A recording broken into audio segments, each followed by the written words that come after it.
Hello everyone, and welcome back to round two of the SuperNationals. I'm WGM Sabina Foisor, as you may remember me from earlier. If you haven't tuned in before, well, I'm very excited to be back. It was a very entertaining, I would say, first round at this tournament with a few upsets that I think I didn't expect for the first round to see that many upsets. For those of you who are tuning in from someone else, this tournament takes place in Orlando, Florida, and it is for the first time ever that we're going to have live commentary for all 7 rounds. Right here on Twitch, of course, and it's all thanks to the support and sponsorship of Precision Tune Auto Care. And I would like to specifically and specially thank both David and Maureen Grimont for their continuous support of chess. This might not have been possible without them, so thank you very much, David and Maureen. As I already mentioned in my earlier stream today, the exciting part is not just that every single game is going to be broadcasted live, but also the fact that some of the kids whose games are not broadcasted live, they have the opportunity to submit their games. I will be analyzing them on stream. So if you have an interesting game that you have played, you won in a beautiful fashion, or even if you lost a game, you don't need to just submit wins, I would love to see that game, and would love to encourage you to pursue your chess path. And I hope there'll be more of you that will consider doing it. Also, of course, there are quite a few very interesting let's say events happening over there on site, like Blitz with some of the guest grandmasters, or maybe Simuls, or maybe joining in a lecture. But if you do play a Blitz or a Simul and you recorded that game, I know the Blitz you cannot record, so what I'm thinking is maybe your parent would be filming it, and then you have some interesting game. Maybe you surprise one of the grandmasters with an opening, and then they spend some time thinking about it, and you get a nice position with them. Please share those games with us too. We want to know, and who knows, maybe it will be also featured on Chess Life Online. That would be nice too.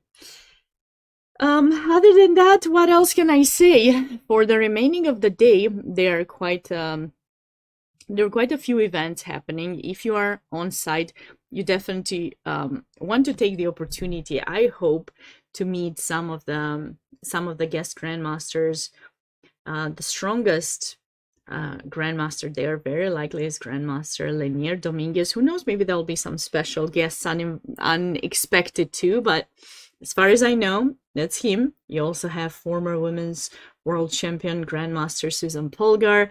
She had a book signing earlier today, and the other guests grandmasters are Grandmaster Awonder Liang, Grandmaster Elshan Moradiabadi, International Master and 3 times US Women's Champion Carissa Yip, Women Grandmaster Tatev Abrahamyan. As well, in the girls' club room, we had Woman Grandmaster Kateřina Němcová and Women's International Master Carolina Blanco. Great. I think it's beautiful to have the opportunity to meet some of these top players and ask them questions about, I don't know, any questions that you may have. How did they do to get there? What was their path? What was the strongest team? Who was the strongest player that they won against? Who was the player that gave them the toughest time, or maybe they're struggling with? What did they do to learn from it? So many questions you can ask these players, and I'm sure they would love to share their stories with you and hopefully inspire you to continue your path to success. Also, of course, there are quite a lot of, someone mentioned in the chat earlier, and it was exciting for me too, that some of the kids that maybe your daughters or sons have seen players like Nico Chasen or Brewington Hardaway or Megan Paragua. So many of these kids who have competed in chess kid tournaments and are maybe, doing great right now. They've progressed a lot. They put in a lot of time into chess. You see them too. Maybe you can stop them when they're happy after winning a game, maybe, and ask them, hey, what did you do? Look at that. Brewington Hardaway, he was able to get the title of Grandmaster he was fighting so hard for. So if you have the chance to stop them, don't hesitate. I'm sure they'll take a little bit of their time to say hi. Other than that, as far as I know, around this time, there might be presentation of prizes for the first ever chess kid in partnership with US Chess, the first puzzle competition. And I think they're presenting the trophies at 5:50, if I'm not mistaken. At least that's what I saw on the schedule. So some of you might be heading there if you are in the if you are on site. How do you choose to see the elementary players? You mean where I see the games, where you can find the games? So whenever you click on that link that is pinned on the stream, is it still pinned? It is not, my bad. Let me pin the link on the stream. So that link, when you click on it, it's going to ask you, maybe I gave you the wrong one. Okay, let me fix it for a second. You can change on the right side. You can change on the right side from middle school to elementary school. You can click elementary school or high school, and then you will have the opportunity to see the amount of games. So there's no K1 games that are live, but we have top 10 boards in the K through 12, top 4 boards in K through 6, 4 in K through 5, and 3 games in K through 3 championships.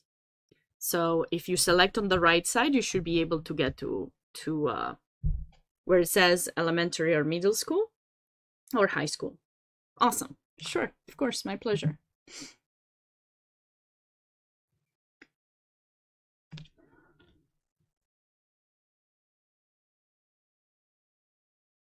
Do you guys have any questions? We have not received, at least I have not received, maybe I missed it. So I'm gonna...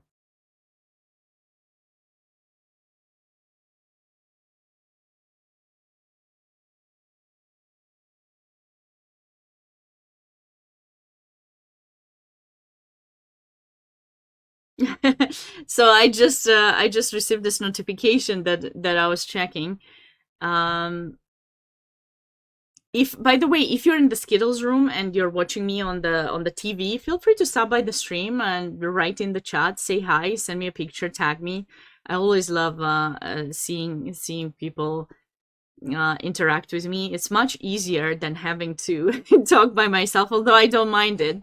It's really funny when my I was checking in with a couple of my friends as soon as the stream was over. I thought I would just relax and stop talking, but no, I think this one cannot really stop talking. So if you see me, you'll definitely have quite a lot of talking. You can always ask me questions. So, you know, you can use the chat for that. So anyways, I was just telling you that I was tagged on Twitter by US Chess, and the tweet says as follows. Each round of SuperNationals consists of 23,000 plus chess games. 27 of them are featured on US Chess Live.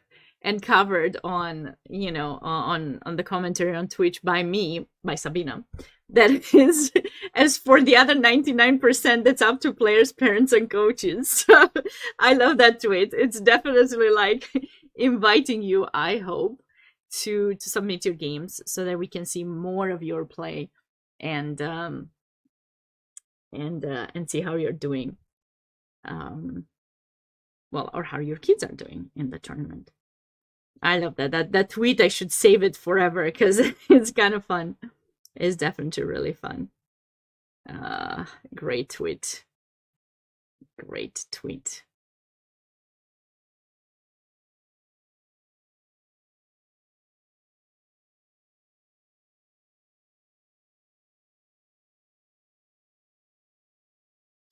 Okay, so I have not received games, which makes me sad. So we're gonna catch up with some of my favorite moments from round 1. Okay. So I think my favorite of all was definitely this game. This was my favorite game ever. Not ever, but for some time. The one between Eric Chang Liu against Rohan Menon. And, you know, I feel for Rohan because he kind of fell into a trap of capturing a lot of pawns. But it's a great lesson for us to know what we have to do in situations where, you know, our opponent's giving us a lot of pawns. Just be mindful of whether we should take them or not. So in this game, for example, it was a Caro-Kann and h4, the Tal variation. Bishop d3 is very typical for white to trade the bishop after the queen recaptured e6, bishop g5. Now, I mentioned on stream to everyone that when I play this with the black pieces, because I do enjoy to play Caro-Kann here and there, I like this move queen a5 with this idea you are kind of making white decide whether they'll go knight d2, bishop d2, one of those moves. And if they go knight d2, then this bishop is locked in, so it doesn't get to go to g5. And if it doesn't get to go to g5, well, then you can either play e6 or play queen a6 first. I personally like this move to play with the black pieces because this offers a queen trade, and we are actually happy if the queens get traded, because we don't have that much space. So trading would avoid specific attacks. And now if you go c4, then you are attacking the center indeed, but you're also pinned. So by the time you protect your queen, it's going to take a little bit. So black will have the ability to play e6, develop their pieces. The knight will come here, and then f5, or through h6. I usually like to take it out through h6, f5, put the bishop in e7, and you see that makes a difference whether there's a bishop in g5 or not. That's why I think this is, you know, of course e6 is an option too, but I do like to play that line instead. If we go bishop g5, queen b6, now we go knight to d2, and after c5, c4, and now basically white is trying to say, well, I've developed 3 pieces, you only have developed 1. You're trying to open up the center. Guess what? I'm going to try to open up the center as well. And I'm going to take advantage of your king being there. So that's why when black decided to capture in b2, white said, yeah, sure, take the pawn. Did not go for rook b1, though rook b1 may be a move that you can consider, because after that you can try to attempt to capture the pawn in b7, but no, rook to d1, and he's saying take this pawn too if you want, and black has indeed captured it. But the more pawns black has captured, the weaker black's king was, because first of all, they were taking pawns from the center, which opened up files towards black's king. In the same time, what happened in this game is that black did not develop their pieces. So because the pieces were not developed, it was difficult to do things. And look at the way the game continued. Queen b3. It seems that white may take b7, but no, don't worry. That pawn was not captured. White just tried to attract black to take one more pawn. And so they did. And now knight e2. We are down 3 pawns, guys. 3 pawns. And guess what? White does not care because black's king is in the center. And as soon as white's going to bring some rooks into play, it's going to be difficult. So after queen c7, defending this pawn, of course, you don't want to allow capturing of that pawn. Now white took in d5, and black made a mistake, which proved devastating. I actually have not checked what was the better move to be played. I don't even know if this would work. Probably not. Maybe some bishop e7 to try to trade, but that doesn't look good either. It's so difficult to come up with a move with black. And after f6, check out what happened. Knight f4. Oh, I love that move so much. Look at the beauty of the move, attacking e6, bringing another piece into the game. Now, if you check me, I think, to tell the truth, I think I'm gonna go king f1. I'm cool. You wanna move the queen again? I'm gonna go king f1, rook e1. Bam. So you cannot do that in this position. Black took the piece, and look at that. So white was down 3 pawns and chooses knight f4, right? That gives up another piece. No worries. Thank you. Take it. Now I'm down a piece and a pawn, but after queen d7, do you notice how many times black has moved that queen? Way too many. Knight c4, protecting d5, and also eyeing this square and this square, because black has quite a few holes in the position. And after knight d7, queen g3, this was kind of a beautiful idea that was going to prep not only knight c7, but also knight d6. And that was a move that black forgot about. He played, Rohan played knight a6, and after knight d6, the game was over. So this was my favorite, I think, moment of the first round, and I really enjoyed it. So I hope you did too. Very, very nice, a tough loss for black, but definitely teaches us about initiative, development, and be mindful about how many pawns you're going to grab when given the opportunity. And I see we have some people in the chat. Casual, hey! Hey, how are you doing? So I did stream in the morning, well, not morning, from 12:30 till about 4:30-ish, something like that.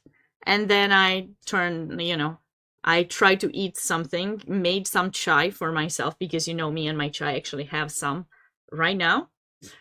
Cheers with my chai. And now I'm excited for the round 2 to get started. I don't think the games are yet available. They're not available yet, so we'll have to wait a bit. But yeah,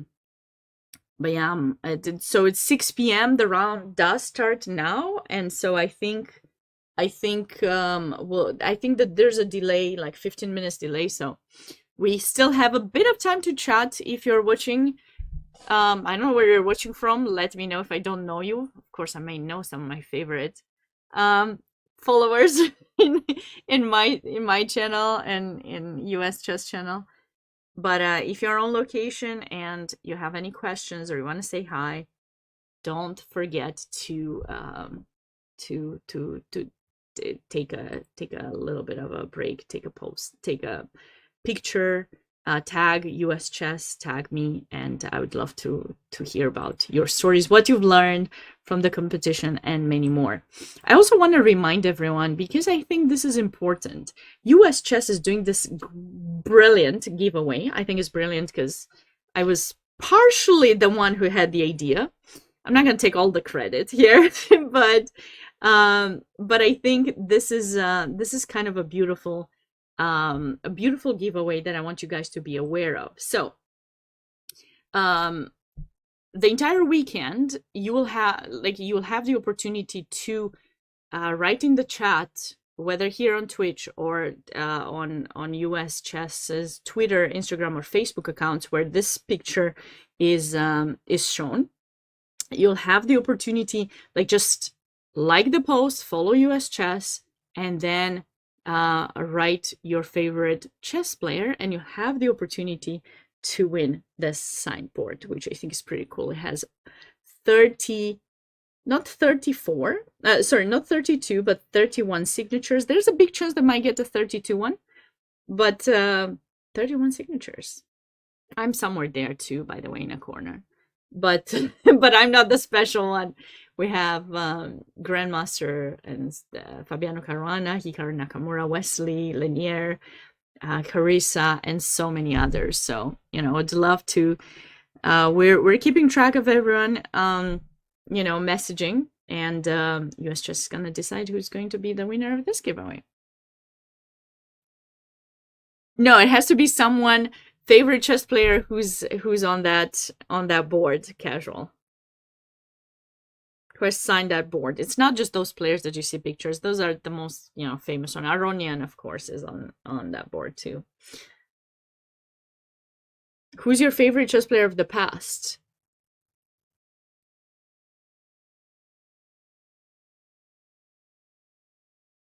Kasparov.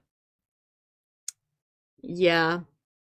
Unfortunately, Kasparov was not there when I tried to get all of these signatures. So Tal, Steven, hey, welcome back. I love how you're showing on stream every time the round starts to make sure that you don't risk that any chess player is going to be watching. I appreciate both of you guys being here on stream, by the way.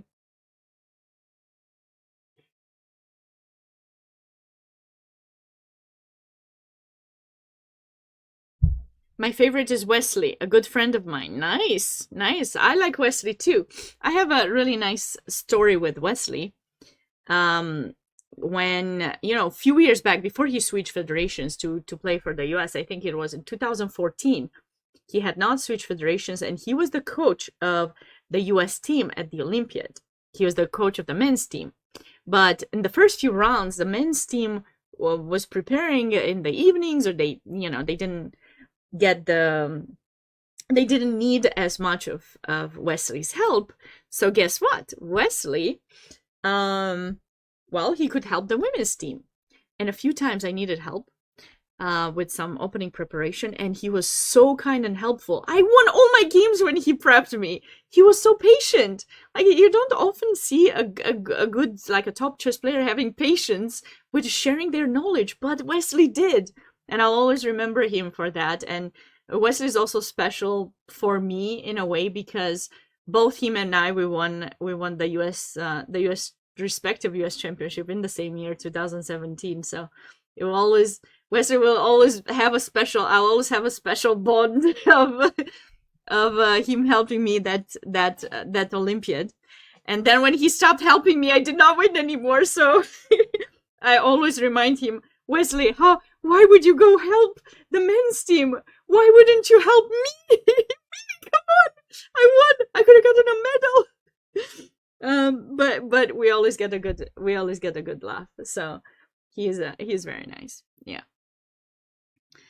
Anyways, you wanted to follow the games, but that works too. Hey, listen. I know to read your mind. I know how you think, Steven.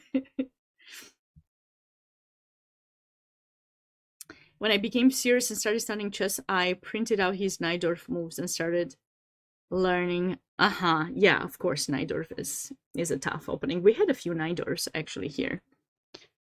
Wesley is indeed very nice. Yeah, so if you happen to be very close to him, just make sure you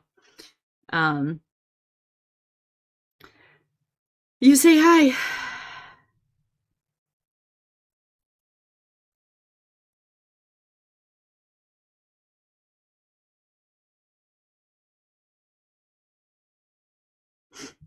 Pimber, you're here too. Great to see all of you. Anyways, this is the giveaway. So just wanted all of you to be aware of it. There's gonna be another giveaway, and that will be basically I will choose two games that I like. That's why I do want more submissions. And the author of May the Best Player Win, Kyla Zhao, is going to send her book, Made the Best Player Win, to my two favorite games.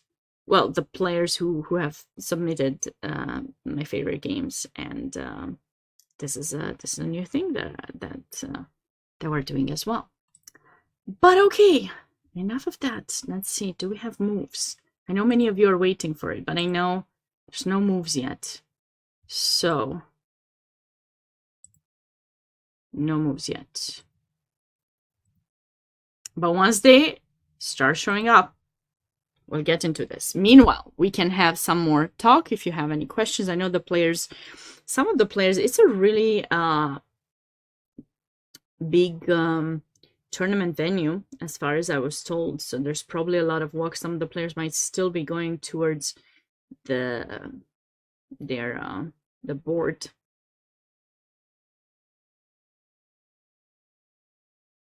Wesley has quite a few cats. I don't know. I think he just adopted 2, or not recently, potentially. I think he showed me some pictures in the last tournament that I saw him.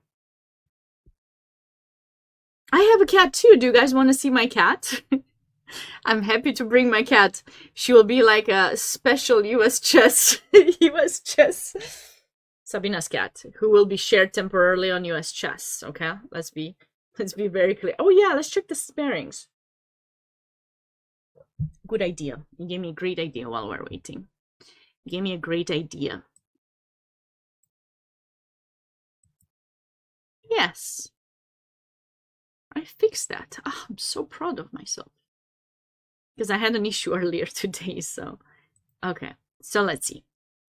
All right. All right, wait, they didn't update them yet, though. Standings. Yes, they updated them. I had not refreshed the page, my bad.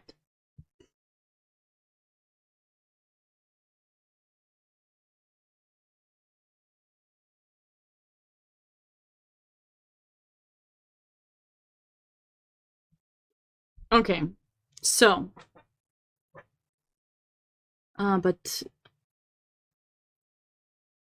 So this is the championship, K-12 championship.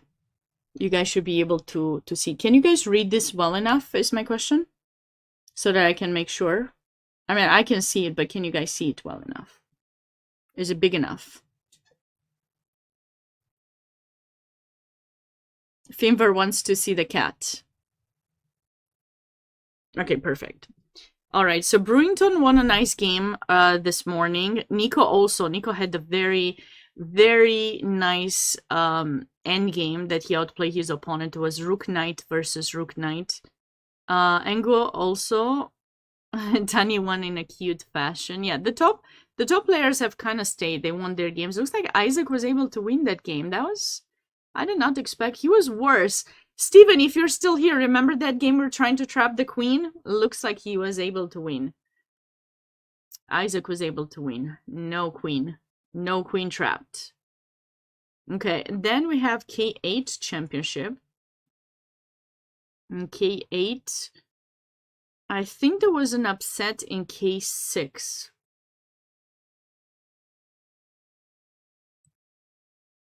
This is not going to help me to figure out the upsets.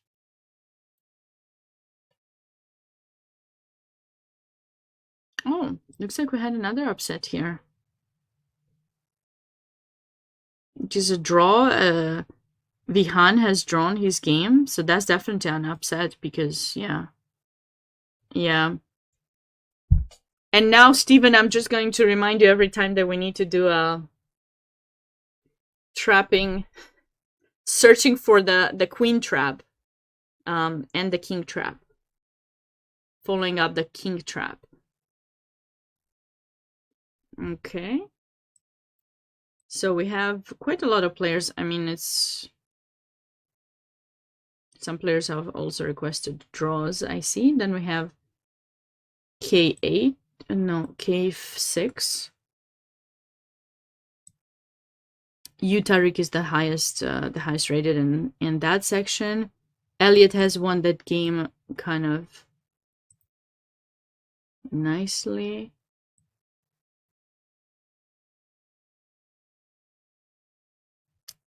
I think, yeah, here we had an upset in K5.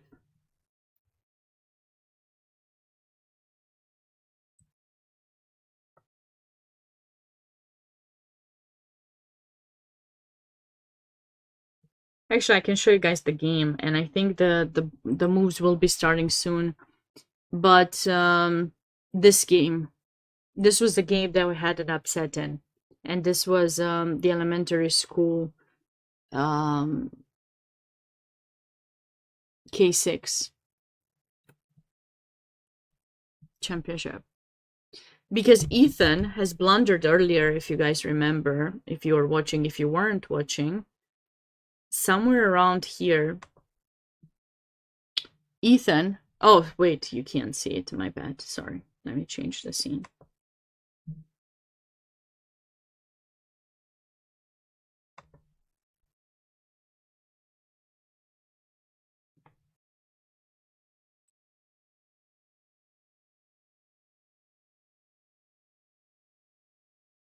Okay.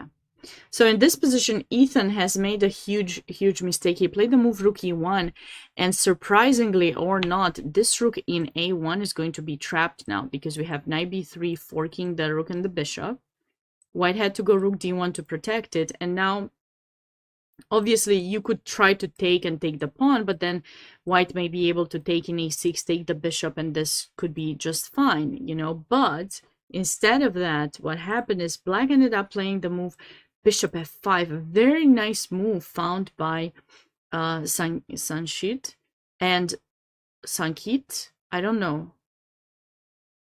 Bishop c2, trapping the rook, and there's nothing you can do about it.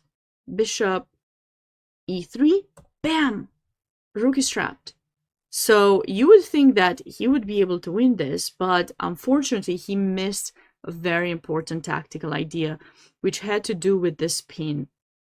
Well, not pin, but like a lot of pieces on the same diagonal, and also staying on a geometrical idea here, right? So what you have to do is just make sure d5 is well protected so that white cannot take in d5, and maybe play a move like rook d8 that covers, and then you can go easily rook b4, try to get that pawn, or rook b4, rook c4, try to get this one instead. But in this position, Hari Pradeep ended up taking the rook, of course, and now did not play the move rook d8. Sorry, of course, you should take the rook first.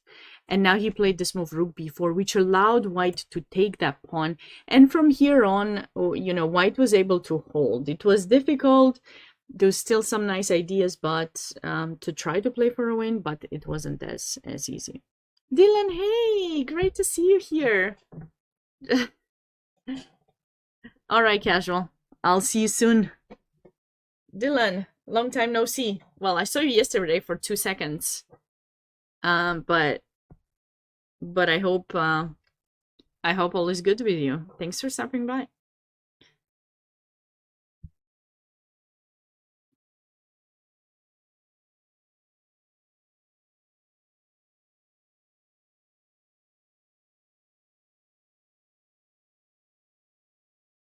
Okay. So, let me know where you're watching from, and am I still in the Skittles room or not? Because at this point, I don't know. I did not ask. Maybe it disappeared. They turned off the TV. They're like, ha, we had too much Sabina. No more Sabina. I'm just...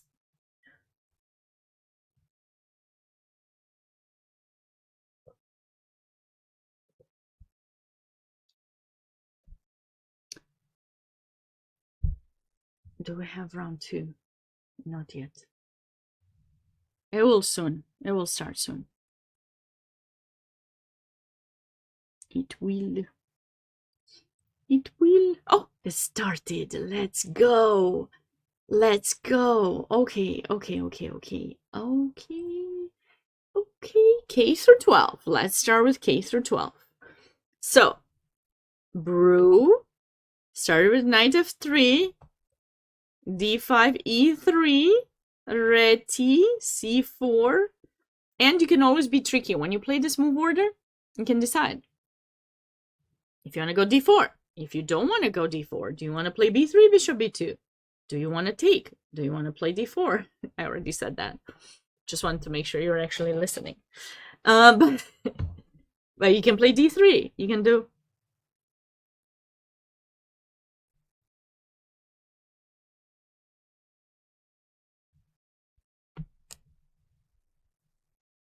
Okay, so he decided to play it on this move order. That makes sense. So black has adopted semi-Slav kind of pawn structure. And Brew is playing some normal Reti development and is still holding on the option of playing d3 or d4. Nice. Going on to the next board. Nico might not be at his board. I don't know why that name sounds familiar. I wonder if Jerry was my student. Let me check.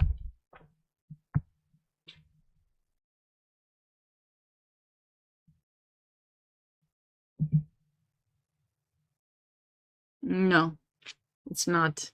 They had similar names, but it wasn't him. Okay, so Nico is late. And Go is playing against Tim Schwartz. Another English. No moves on this board.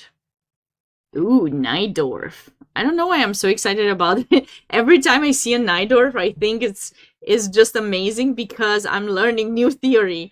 I always was considering this Najdorf to be something so difficult for me to learn, but I feel like, you know, as I said in my first stream, I feel like it's just humbling to learn from some of these kids because they put in so much time to try to get better and learning things. And you know, when you comment on their games and you see, you know, all these preparations that they come up with, and just being the opportunity, having the opportunity to see it, and like I try to learn from it because listen, it's a win-win for everyone.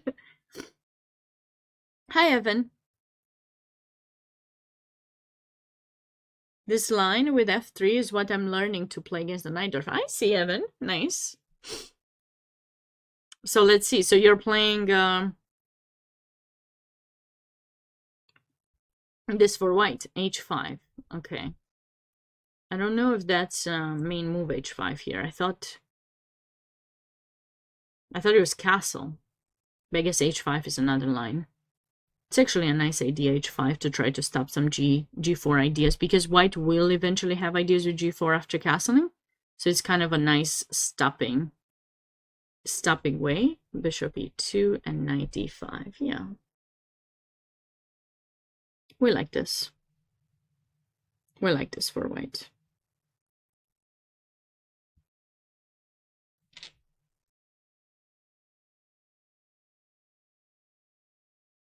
We'll be back. We'll be back. I'm just I just want to do like a fast run through the openings. QGA.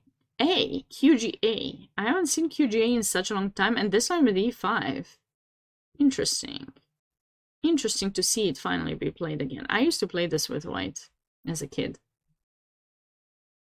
And I think there are some spicy ideas with knight g5. Knight h6, and I think there's a line like this queen or takes check and something like that. I think there's a line like this.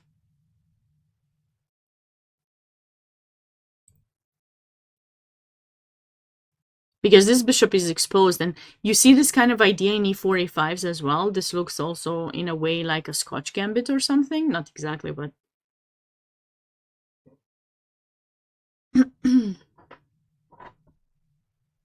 it's going to be interesting to see if white's going to go for that move.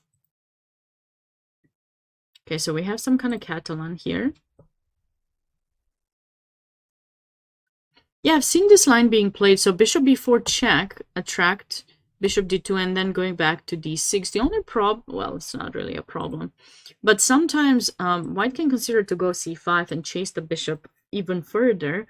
But if you push this pawn too soon, then it will allow black to counterattack and try to open up the position. So this is something you have to be mindful about if you're playing with white. You probably don't want to do that. You want to proceed with your development. Yeah, this is just very normal. Probably we're going to see castle, maybe b3, and put the rook on the d file potentially, and maybe start prepping for some e4. Normal, hey! Isn't black losing a tempo? Not quite, because you also have the bishop badly placed here in d2. That's why it's not a problem. I mean, typically you put the bishop in e7, but sometimes you can have it here to support e5. So yeah, it's not that terrible, no. You're not really losing a tempo because that bishop will move too. And usually this bishop actually looks much nicer in b2. So being placed there, yeah, you're kind of like missing some ideas with white. So you need a few more moves to bring it on a better location. Yeah, of course. What did we have? Did we have a Mora? Mora! I played this when I play bullet games. That's a secret, don't tell anyone. E6. E6 is definitely one of the better supposedly systems against the Smith Mora, because typically white puts the bishop in c4 to have sacrificial ideas in f7, and this way when you go e6, that knight has the opportunity to be developed through e7, g6. You know which game you're watching this round? Care to share? Care to share? You can share it in a... Well, don't share it in a private message because I'm connected on US Chess, so I can't check my account. But feel free to share it here. Or maybe when I get to it, you can say this. Or maybe I can guess. Has to be somewhere in K through 12.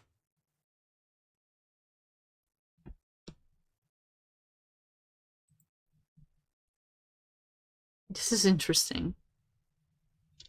This is very interesting. What's even the name of this? Does this thing have a name?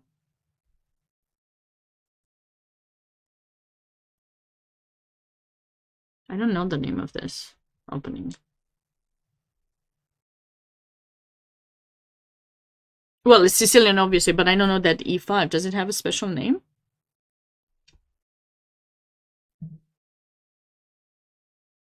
Which game are you following? Let's see. I have no idea. e5 is strong as a drawing weapon.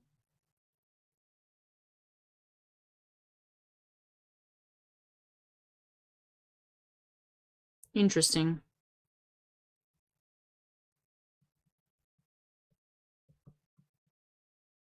But okay, if white will have that pawn structure, it will be slightly better for white. So maybe you're fine to play this line with white for advantage. Not much, minimal, but it's okay.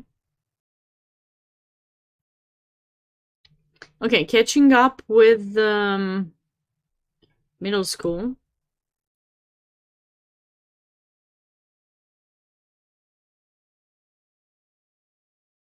I don't think I've seen this much.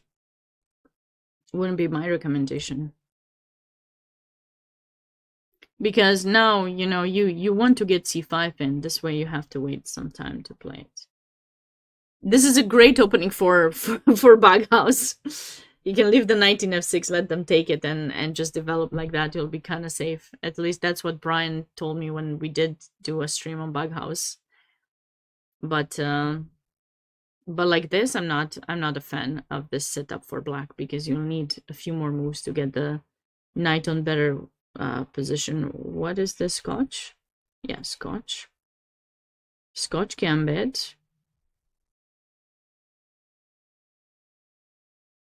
Bishop d3, knight b4, and then go c5. I see. Okay, maybe that makes sense. Maybe that makes sense. So see this pawn structure, right? In the other game that I told you about, but without those pawns, yeah? You have ideas to take, and then you had the queen going over for that bishop. So it's quite similar. That's why I always like to tell people, look at games from other things, not just your own openings. Try to look at games from other openings too, because you never know what kind of idea you may see that you could utilize in your own lines as well. Okay, this is a closed Sicilian or Kia. King's Indian attack, that is. Just to some Rui.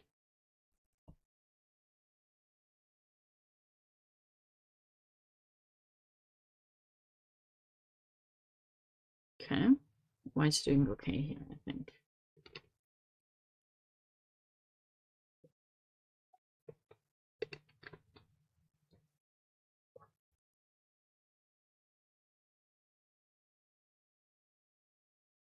Ah, this is something I saw in the morning and I thought we would get a similar position, but we never did. Queen d2, h6. So black played it on a different move order, this Richter-Rauser. Like, did not go for a6 or bishop e7, but went for h6 instead, which attracts white to make up their mind, like potentially taking the knight or going back to h4. But here it looks like white decided to take. And now f4.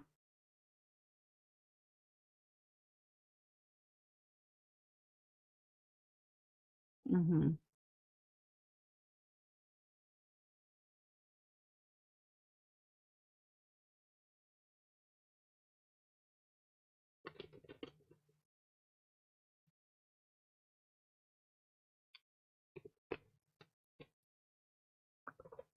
I think in these situations we might see ideas with like maybe bishop f3, rook here, and then either maybe some knight in the center. I always love those ideas when you can put a knight there, just sack it. It was one of the first things that I saw as a tactic, and I was just so amazed by it. I know it's not a big thing, but you know, to me it is. I don't get to do it often because I'm not an e4 player, so it doesn't happen as much. And another Catalan here, very early in the game. Tariq is played similar to board 1 to Brew. Queen's gambit set up for black, some kind of reti for white. This was a Joko piano. Oh no, it was a Scotch. Okay, transposed to a Joko. This is one of those main lines. Bishop b6 and h3. Yeah, you have to play bishop b6 here. Keep the pressure in d4, and now h3. And probably we're going to see a castle, and maybe f6. f6 is a way. Uh-oh.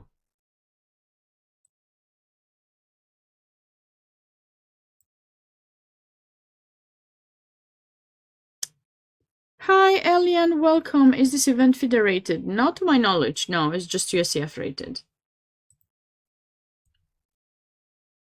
It's the largest tournament. Wait, this game is over already? What? No. Okay.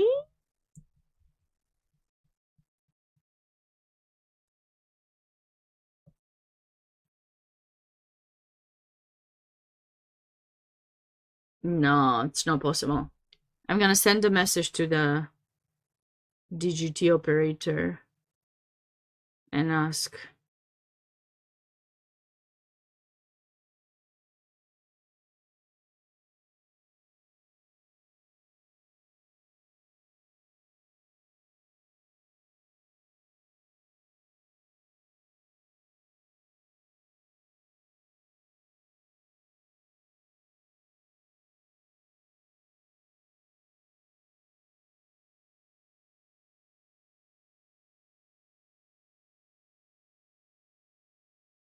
Yeah, I don't know. I just send a message to see, because sometimes the DGT has an error and it just shows that, but then there are moves being made.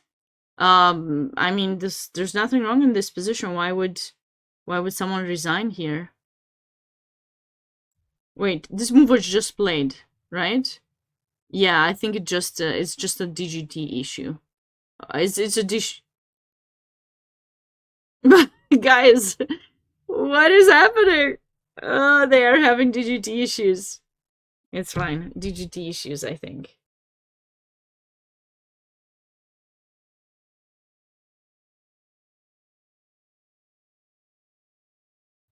Let me check.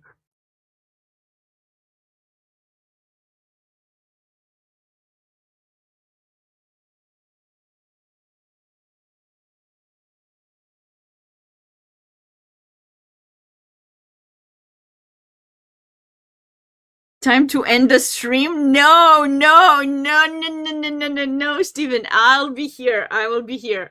We will do some game analysis, something else. No, I'm not. How would I miss the chance to interact with everyone?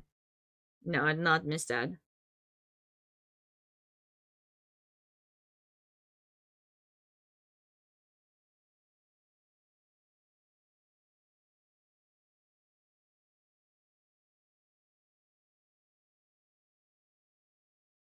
They couldn't have finished. They only played for half an hour and we're delayed 15 minutes.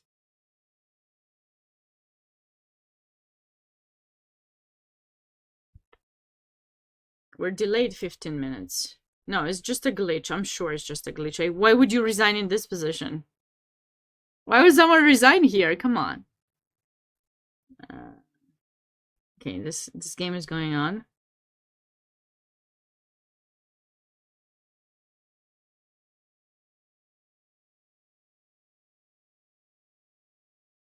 Right? So that game is going on. This is...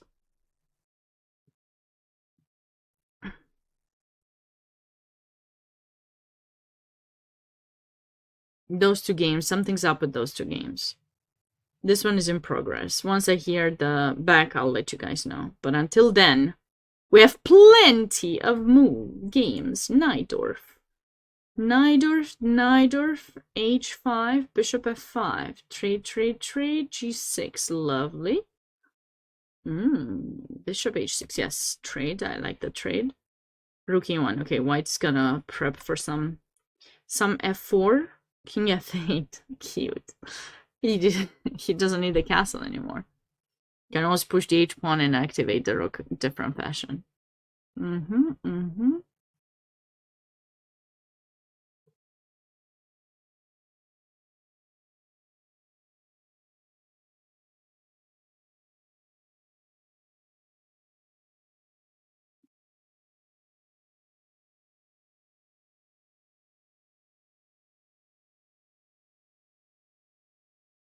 But I think I'm preferring white's position. Okay, not because of that.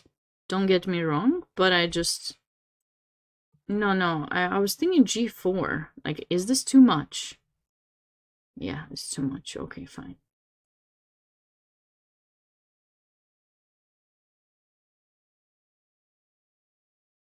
f4, but...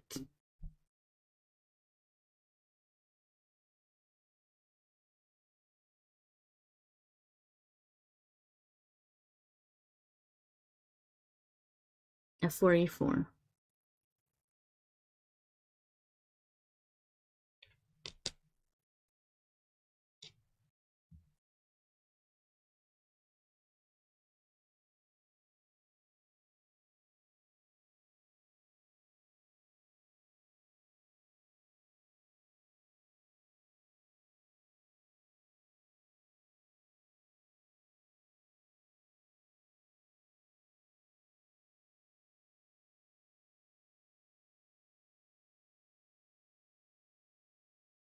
Oh my goodness, thank you so much, Jules.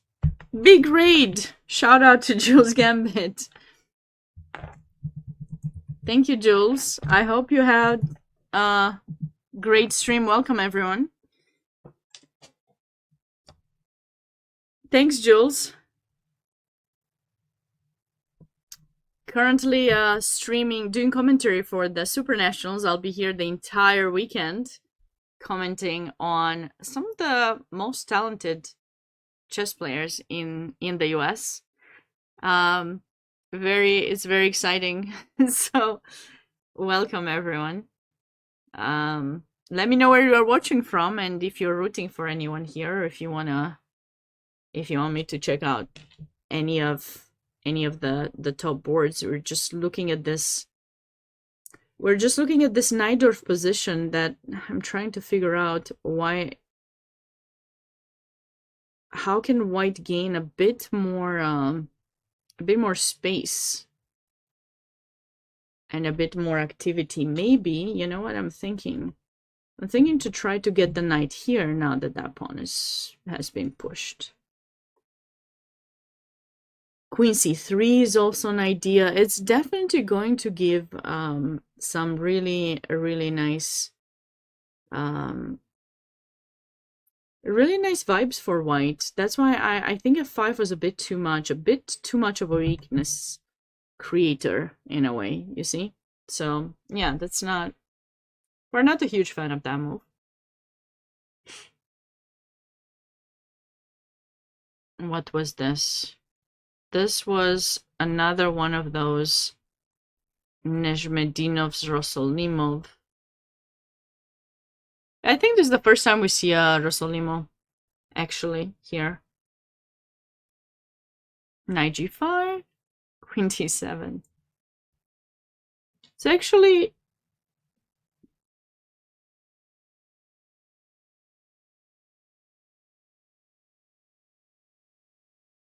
I don't know if black should hold on to the bishop. This seems a bit too much, but maybe he should. Maybe he should have held on to the bishop. Because that light square bishop is controlling a lot of squares. Now you can't even play b5 because this pawn will be weak, you know? Knight b3 ideas to go attack. Like, it's giving some interesting vibes for white. Okay, I got an answer. Let's see what happened with those games.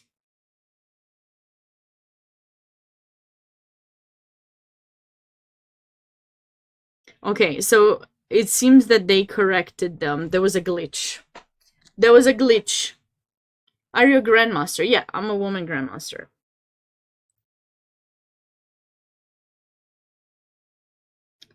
So what did we have here? Hi everyone, welcome, welcome. Appreciate you all for being here. Let me know where you're watching from. Bishop b3.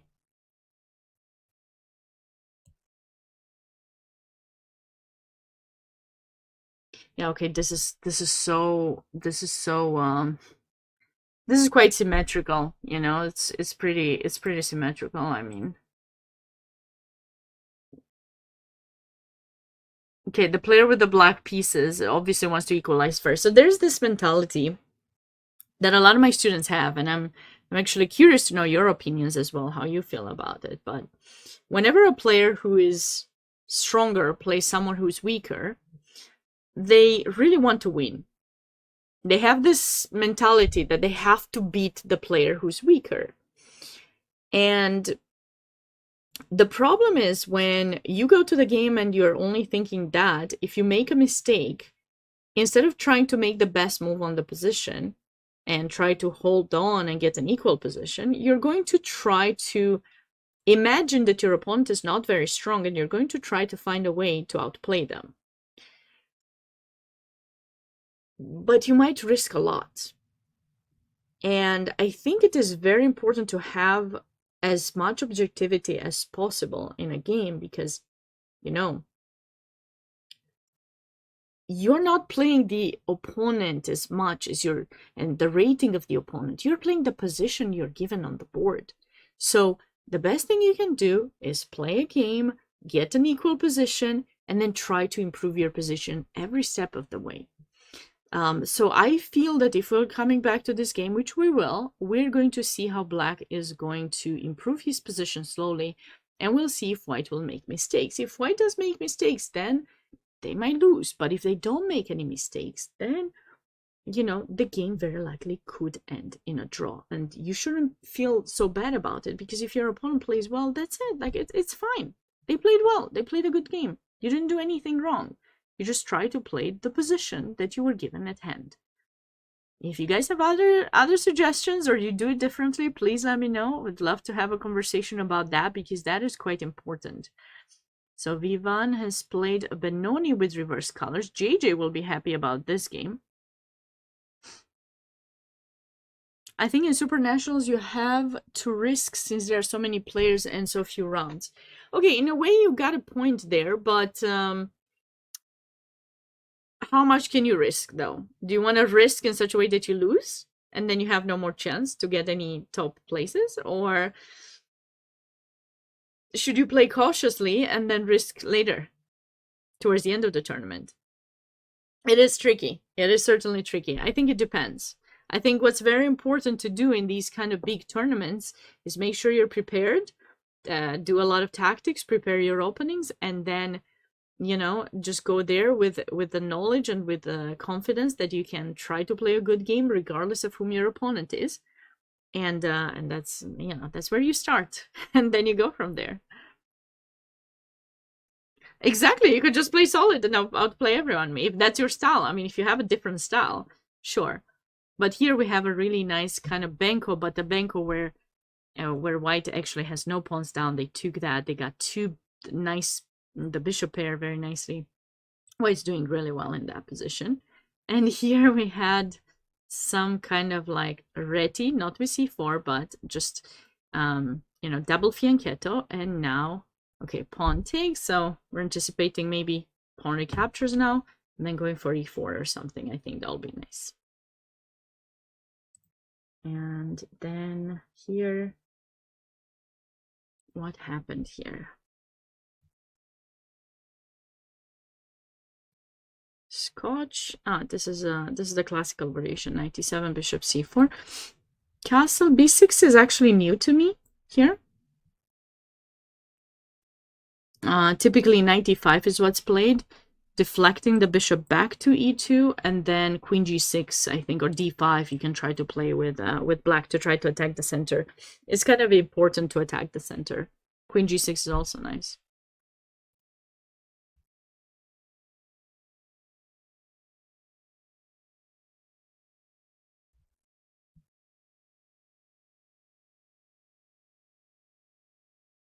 Okay, so what was a better move here for white? Was it b4? Very interesting. Very interesting that this is the correct move here for white.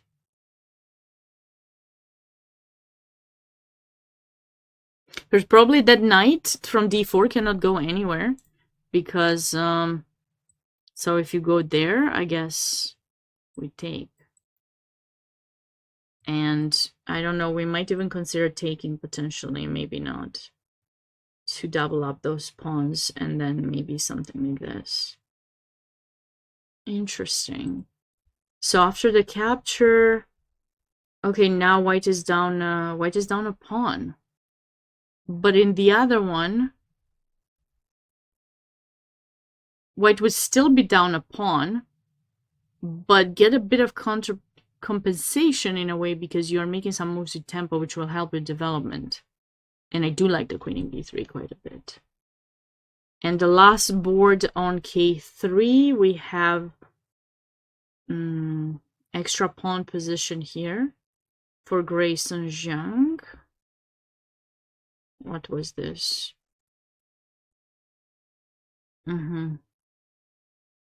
Berlin. I have not seen Berlins in a long time. It used to be very popular in the 2000s, early 2000s.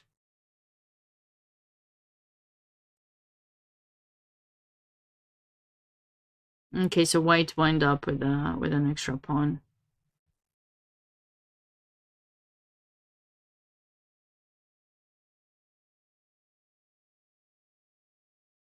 Okay.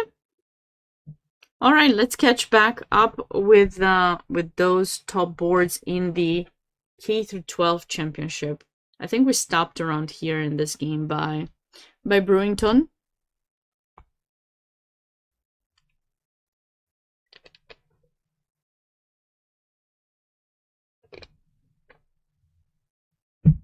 Bishop d6, queen c2. You see, this is tricky. I played this myself with the black pieces, and you have to be mindful on white's move order and how they play things. Because although b6 is quite typical to be played, to play b6, bishop b7, I think you have to be mindful about this. So you probably might need to castle first. So after this move b6, what happens is that square c6 remains temporarily unprotected, and white should be able to take advantage of it. So let's see if Brew has taken advantage. Also, by the way, like when you're not careful in some situations, there could be some okay, let's see how he took. So he took with the e-pawn. Yeah, because if you take like this, I believe this is quite unpleasant, right? It's with tempo, and if you go back, we also have actually queen c6 wins on the spot, I think. Yeah. So you have to take with this pawn, but by doing that, you're weakening f5. So now knight d4. Yep, immediately play. Oh, well, I don't know if immediately or not. But now that's a weakness. That's a weakness. Can you go to k6, please? Can you tell me which section? I was just looking at the elementary championship. Do you have a specific game in mind that you want me to go to? I can go to it if you tell me.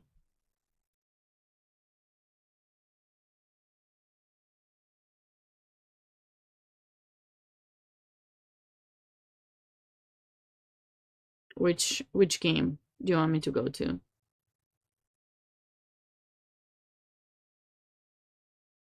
This, board 2, this one.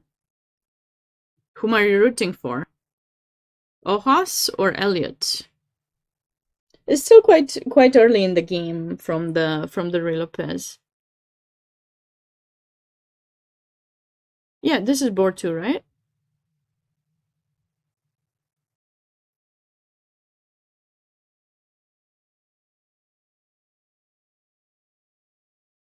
Is this not the game you want?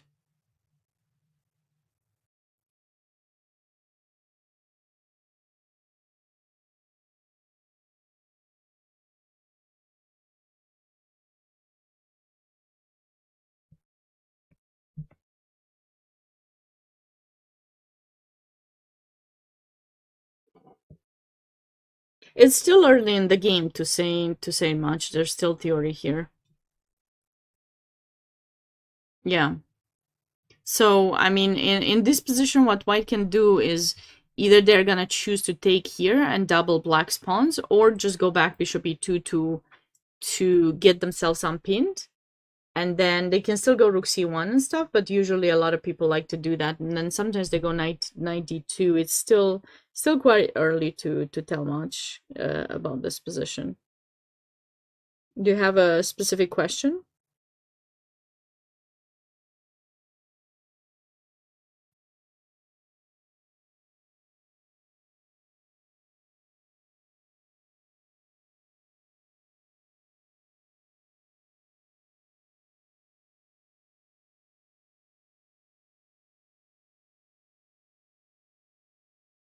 I've seen people go back bishop g6 in these situations. I mean, trading here is an option too.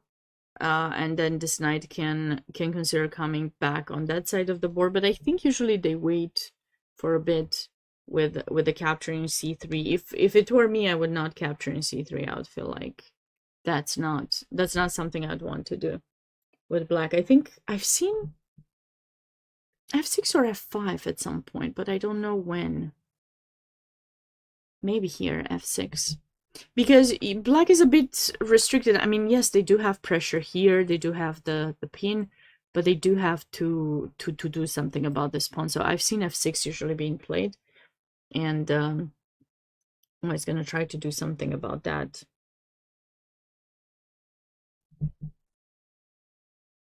But it looks like white is thinking in this position, whether to go bishop e2 or maybe something different.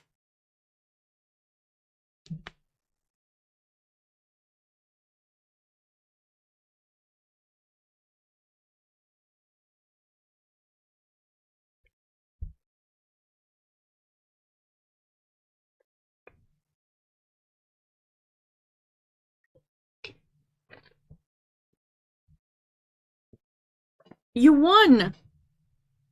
Congratulations! Did you play on a live board, King Gohan?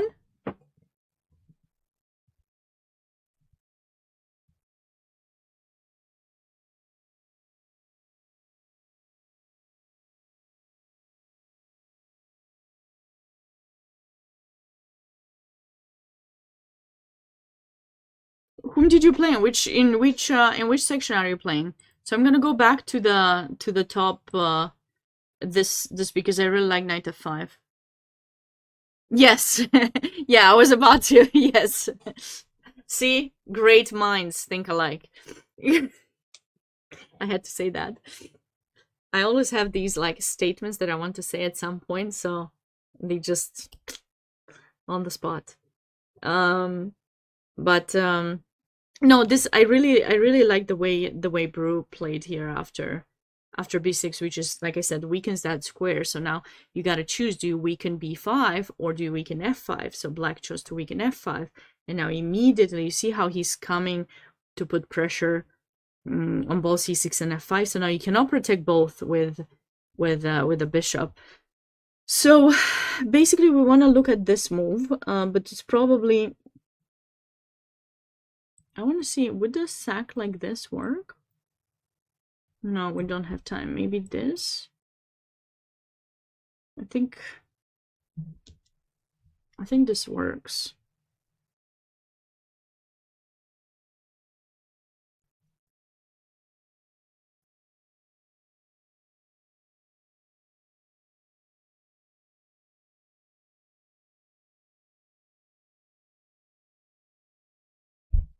This is actually kind of cute idea. Can Brew go knight f5 and trade his knights to remove the... Okay. After this? Yeah, of course, but you're not winning anything. No, we like in this particular position, I'm trying to look at the weaknesses that black has, right? So you definitely don't want to miss some tactical ideas if you have some here, you know? So if this were to be played, I mean, maybe we can f4. Is this too much? I think we can just go f4. I was trying to be fancy with knight c6. I always like to have such sacrificial ideas work. But yeah, we can just go f4 and take. So in the game, bishop b7 was played, and yeah, knight f5, of course. Of course, knight f5 is brilliant here. If you meant it here. Because you're attacking everything. You have to go queen f8, and now you need to choose whether you'll take the bishop, but I don't think you should necessarily hurry, because this queen is really badly played and placed, and it restricts black from castling. So if you were to take here, the queen recaptures, and then black can castle next. And you saw even that bar going down a bit, right? Because that's just kind of helping black a bit. Yeah, you might risk of not capturing the bishop, because black can certainly retreat the bishop or put it in e5 or something. But you can try to have some nice idea now. So after this, castle g6, bam, bam, f4. I don't think that's done. Go to board 4. Just a second. Let's catch up with... this is the last move. Yeah, I'm going there. Just 1 second. Just want to see if there's some tactical idea here that I could do. I really wish that we could just go here and then take, but okay, we don't have time. But why is this move so bad? Because I like it. He wants f5. I don't think it's a bad move. It's pretty nice. Okay, go to board 7. What has happened here? Like, we left it off around here. And, oh, he did not go for my line. Do you guys remember my suggestion? So I suggested knight g5 here. To attack f7. I think this is theory. Takes, takes, takes. Takes, takes. Check. And get the bishop. I just want to say takes, takes, takes a million times. But really this takes. Then this position is slightly better for I, but it looks like Isaac had something else up his alley. Bitch, knight d2. He's like, I don't want the pawn back just yet. I'm gonna take it later. Knight b3. That is what I want. Never mind. That is what I want now. Did he take? He did, yeah. But what are you gonna do with black? How are you gonna protect both pawns? You can't really. Maybe bishop b6 had to be played or something. To avoid the attacks, or just develop the knight. Yeah, this See, this is an idea that that you see in a few lines. It's an idea that you see in a few lines, right? This is weak. Whenever the queen can go to b3, you always want to be mindful about an idea with queen b3 putting pressure there, and you have to be mindful when you take the bishop. That bishop is always so scary to take it out, because sometimes you take it out and that's an issue. Other times you don't take it out and it gets stuck, like restricted. So what will you choose? Oh, oh, that's so gorgeous. Oh my goodness. Oh, I wish I didn't play it and I would have seen it first. Oh, so gorgeous. Bishop takes f7. Let's go. Oh, obviously you could have gone back, but why would you? You can do this. You have to take with the king, right? If you take with the queen, then we take here. GG.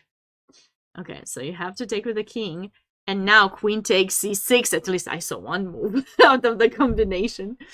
Queen takes, check, and that's how it happened. I see. So now white got back the pawn and an extra one, because now we're up a pawn. So we're down one and now we're up one. So two. Knight a5. Maybe knight e5? Why he didn't go here? Doesn't this look like a bit more cuter spot? Because like it's with tempo, and then we can bring the other knight. And I like to use that knight as a blockading piece. Eventually, obviously not now, because, you know, bishop e2, but at some point that could be a nice blockading piece. If you guys see any other interesting games and you want me to go to catch up, please do not hesitate to let me know. Also, don't hesitate to let me know where you're watching from, whom you're rooting for, anything you want, pretty much, regarding the tournament. Oh, that bishop f7 was so gorgeous. Oh, yeah. Actually, no, Isaac, I played him. I think he's an IM. Pretty sure he got his IM title. Doesn't show yet, but... Okay, let's go to board 2, Nico. Nico has come to the... Oops. Nico has come to the board and has decided to play the Benoni. Let's go. JJ will be happy. If you don't know who JJ is, be sure to check out Chess Life Online. JJ is certainly on top of the game, making sure that the news about recent tournaments, current tournaments, is being posted with a lot of tactical positions, game analysis, and so on. So if you have the opportunity to read Chess Life Online, don't miss that. And of course, Chess Life, regular Chess Life magazine as well. John Hartman is the editor-in-chief. I think that's his title, hopefully. Shout out to both of them, John Hartman and JJ. If you're listening or watching or anything, hi to you. If you're not someone who sees them, make sure you tell them hi from me. G5. So this is actually a nice idea. More recently, I've seen it. So whenever white develops the bishop in g2, you're not controlling that diagonal. So black can afford to create that weakness on that diagonal, but only because very soon, and I hope he did it, or else, yes, he did. Or else I'm saying this for nothing. Because now this bishop comes into f5 and can retreat to g6 or h7. It's going to keep the position well protected, and, you know, white's not going to be able to do that much. So that's kind of important. To keep in mind. So you're going to have your king safe and the bishop. You're solving the issue of the bishop in c8, which tends to be a difficult piece to solve. H4 is met with g4 to try to keep everything restricted. H5, of course. Okay. Black was trying to go for b5, and now we have a pretty good position.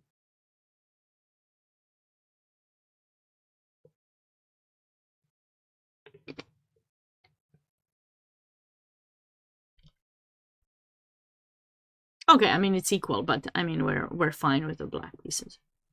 We've equalized. That's the first step. Okay, this is that QGD line with the exchange in D5. B6 is almost never good here.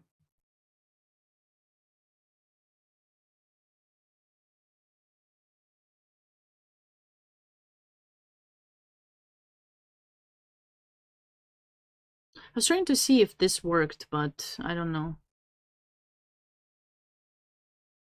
I don't think it does because there's bishop b4 check. So if we were castle, maybe it would have worked because then we had queen c6. But here I don't believe it works. The idea of this move is to keep this knight pinned. So if you ever go rook c8, you got to be mindful about the capturing in f6. So this would be a mistake here. Just want to show for people. The knight being pinned, now we can take here. And if you take back with the knight, the rook will be hanging. So be very, very careful with these types of positions. Don't fall for that. Also, this might be very unpleasant, but I think maybe it's not so bad right now. Maybe it's not too bad. How do we defend here, actually? Oh, do we just take it? I think we just take it. And okay, take there. Take back. And despite being down in exchange, we have a pawn and we have some control over the center.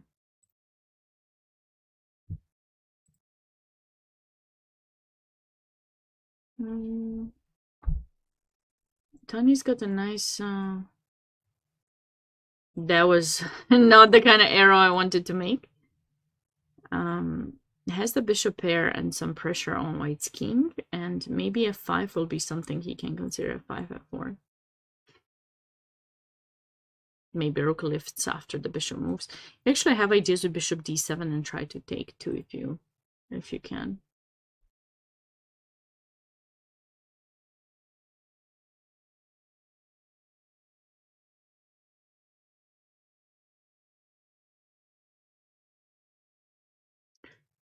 I'm not a fan of these types of positions. They're too a bit symmetrical. Symmetrical. Okay. We still have ideas with white. This knight can come this way. There's no light square bishop for black. Slightly better for white. Whom do we like in this position?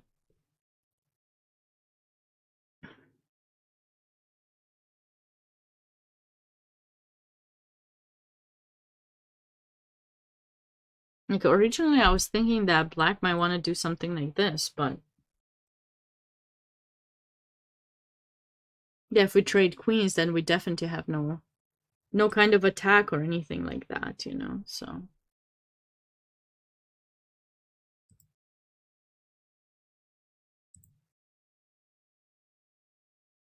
Okay, this was the game suggested earlier. Thank you for the suggestion again. This is quite nice. Okay, so now we're up a pawn, but we're struggling with development. So, and that pawn in d3 is kind of annoying. See, that's why I didn't want to put the knight in a5, as knight on the rim is dim. Or something like that, goes the saying. I really like this move. But maybe the same thing could have happened.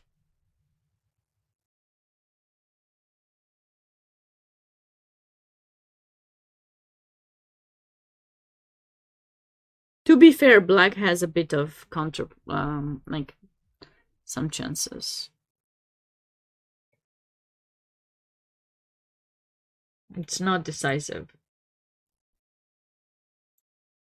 Was there anything else that white could do about the position to what? Could we actually take, or would we get our knight trapped? Probably get it trapped, right? Somehow. Maybe this. No, because knight b5. Could black have played something like this and tried to go bishop h3? Maybe.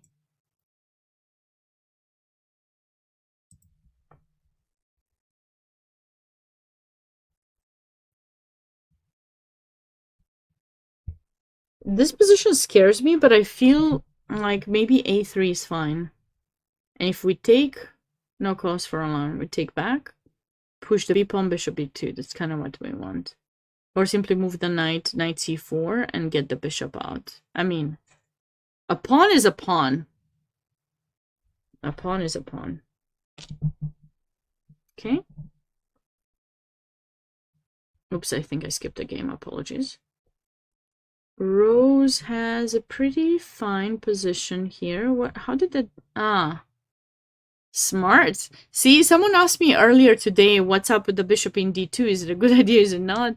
Did black waste a move for giving check and then going back there? Maybe yes, maybe no. You can make it you can make it to your taste. But in this case, I actually like this idea with bishop b4. I mean, sometimes this bishop can go to e1 also. I know it looks a bit suspicious because it's restricted, doesn't do much, but as soon as you got out the rook from f1, you can actually put the bishop here, keep the pawn protected, and eventually you play f3, 4. But you took it out of the way so that they can't capture, and then you proceed with, you know, some space gaining. But it looks like Rose decided to trade it because now there's probably thinking that was the bad bishop for white.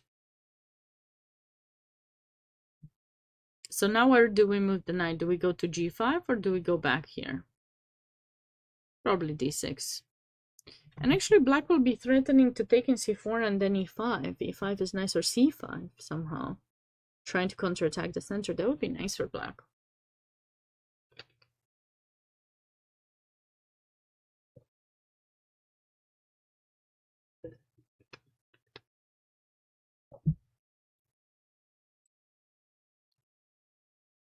What happened? I see a red move here. Wait. Wait, I need a minute. What? What is happening here?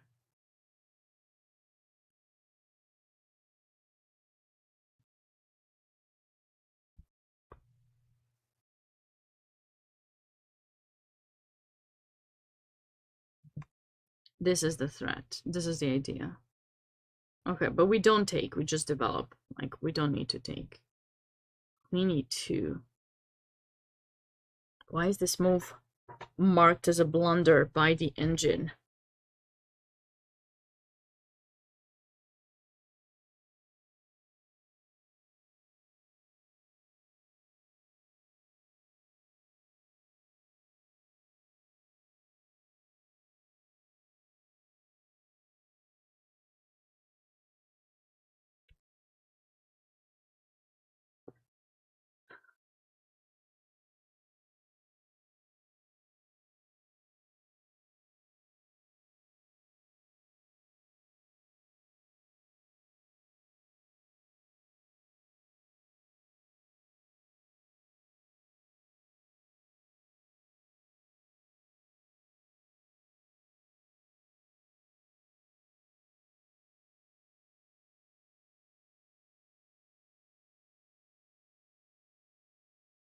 Where's Steven when you need him?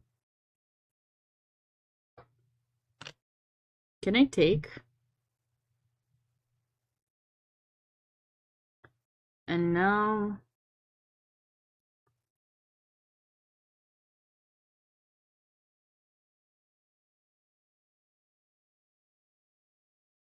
Is this that bad? No, the bar did not move. So I'm safe.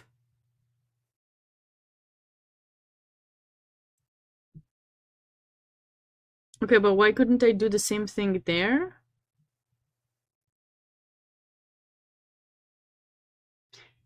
Probably something with... Knight? No. What exactly was happening here? Like Queen h5? No. This? And this? So how is this different? Like, let's understand, right? Because you always want to understand, especially when you're hanging pieces like that, you always need to make sure that it's fine. You can still do it.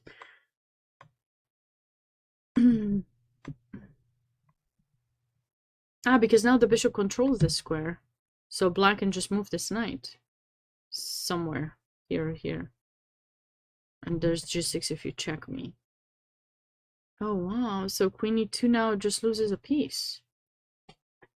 So Drew didn't quite consider that very likely, and now he may just end up being down material. If black chooses to take, I do not know that.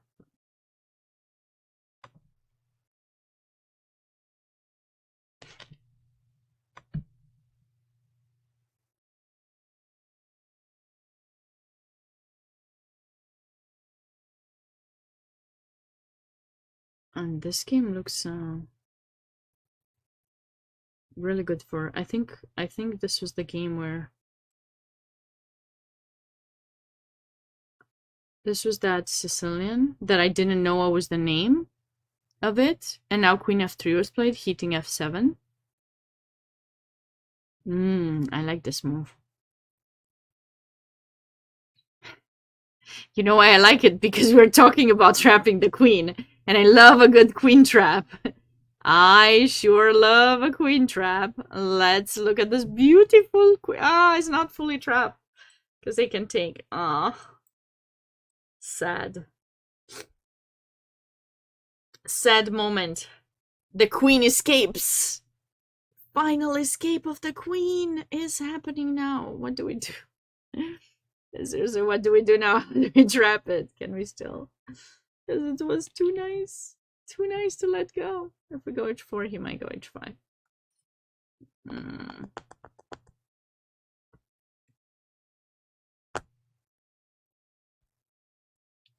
Okay, fine. No big deal. We can just castle. Okay, fine. The queen is not trapped, but this is a nice position. So bishop f4. It's kind of a a nice move. Attracts bishop e7 if you're not familiar with potential queen traps, or maybe after bishop here, white can just sneakily play, but no, it's not. No, because g4, g5, maybe you lose a piece. Okay, but black saw that regardless. Oh, wait, this happened anyways. Yeah, now you cannot go g4 because you're losing, like that knight is about to be captured. But, uh-oh. This is not ideal. Look at that. You won a pawn, but they're double. So when you lose one, you lose two. You don't just lose one. Because, yeah, look at rook captures one by one. Okay, black had to defend, but then they lost that. Okay, now white is up a pawn, and we'll have to convert this. Very nice. Very nice.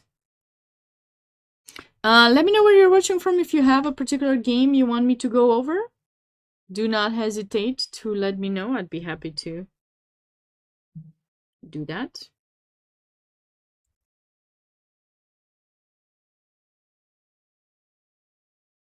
Wait, why are we on this game? I wanted to catch up with. Yeah, we haven't. Oh, that's because I pressed the wrong thing. Apologies.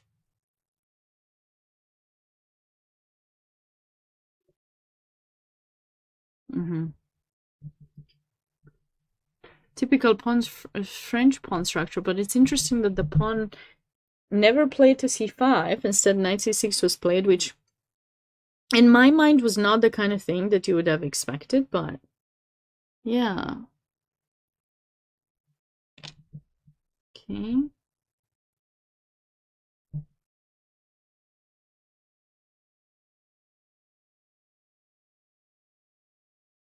This was that Scotch. This was that Kia.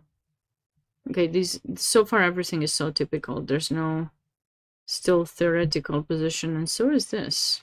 But as you can see, those things have to. Well, they weren't here. I think it was for the elementary championship. Okay, so you may remember earlier I did mention that at some point white wants to either do something like this or f5. The idea is to attract you to push, so then knight d5 is even more powerful because then it hits the queen and f6, and black's king is in the center. So, but you need to do something about the situation because that pawn is under attack. But this is definitely something I would love to get with white. And now probably just knight back. Sometimes I don't think it works here, but or maybe it does. No, but sometimes this move is actually nice because if they take, uh-oh, mate. It's kind of nice, right? So you have to be careful. Of course, you cannot take with the pawn. You're gonna take with the bishop, takes back, and now you can take with the pawn because you do have that escape route. But this position still white is okay. But you know, you don't need to trade that bishop. That bishop is kind of restricting black, so you can hold on to it for a second. This game is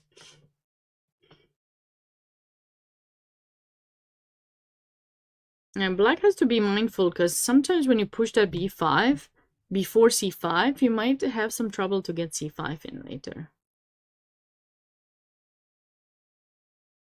And that was the middle school, and now let's catch up with the elementary.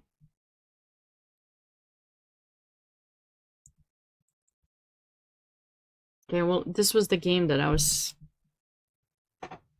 No, this was another one of those games where we'll have to see if one of the players manages to improve further.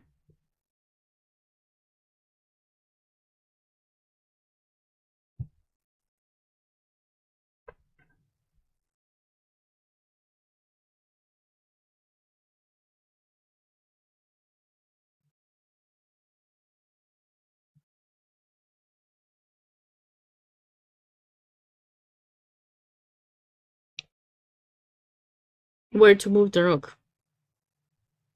Probably d2, right? d2 seems like the nice placement for the rook for sure, I think.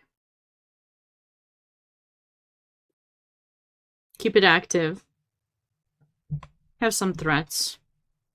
We love threats.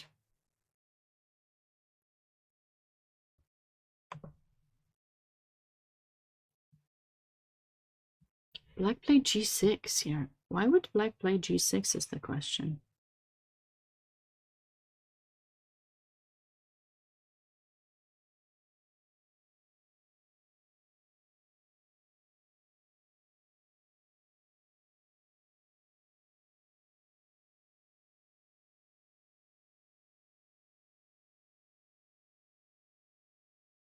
He was afraid of some captures and then h7.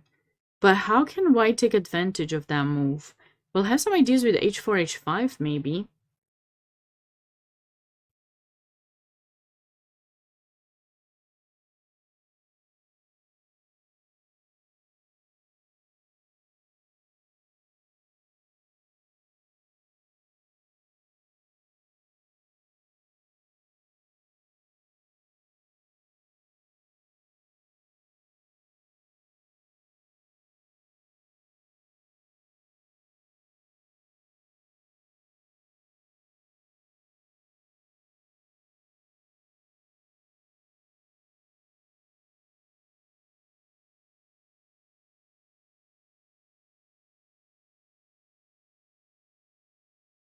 Should we go e5 or should we take?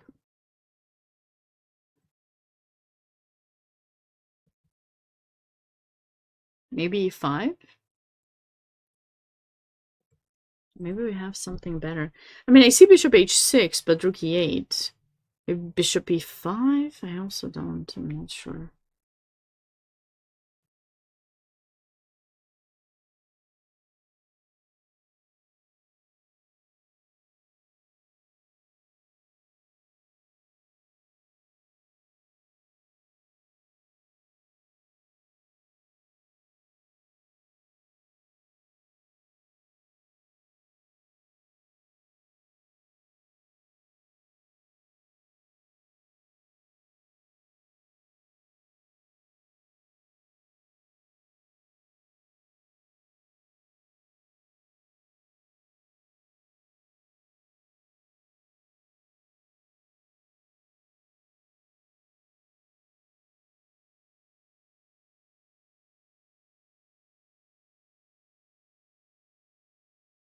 It says +2, so I feel like I'm missing some tactic here. Bishop b5, knight b4, 5? I thought it's something... Oopsie, sorry. I thought it's something here, but it's not... Oh, wait. Maybe bishop here direct... No, I cannot be. Wow. Wow. Ah?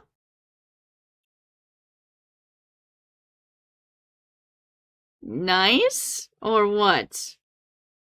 Is it this nice or what?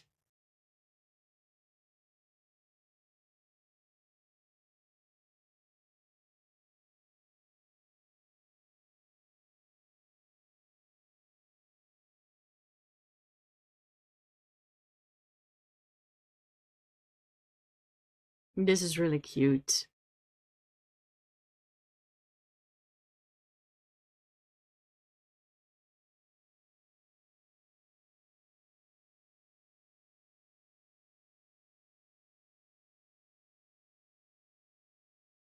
Why do we think it's cute, you ask me?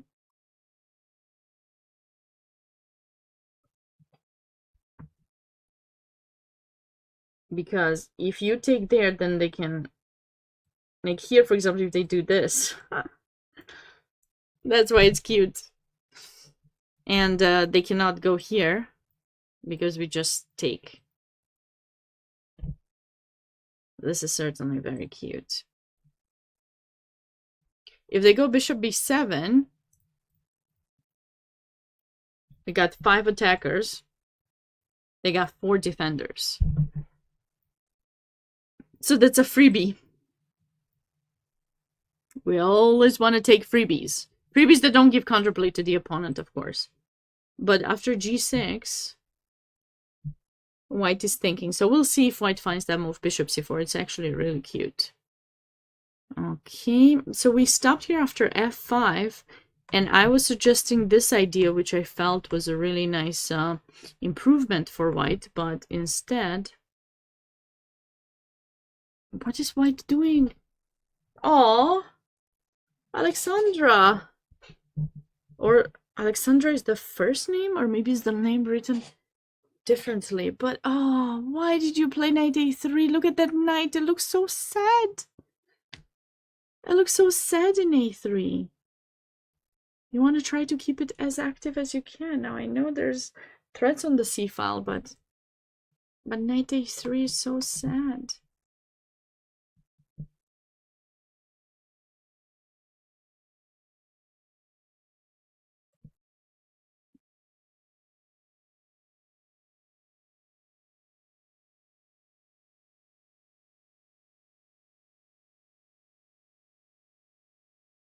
Wait, why is that a blunder?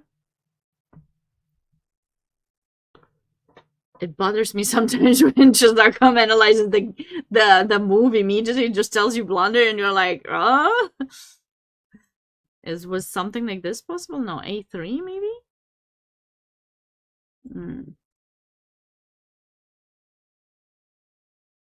Oh, was this an option?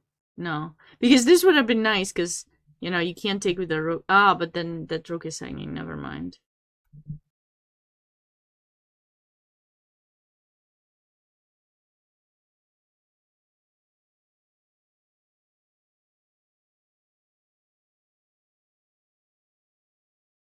I have an idea. Okay.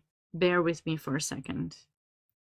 Bear with me. It's not working, but that would be my idea. So if you play some random move, which I can't even think of, I just wanted to show you my idea, okay? but it doesn't work, of course, because all strange ideas like that, just, you know, white has a threat. If you're not going to do anything about the threat, that pawn will hang. That's why Lev did play rook d8 in this position.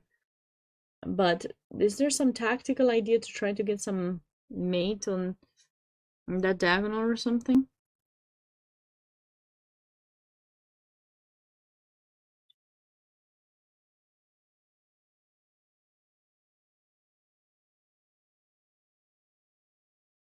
I don't see.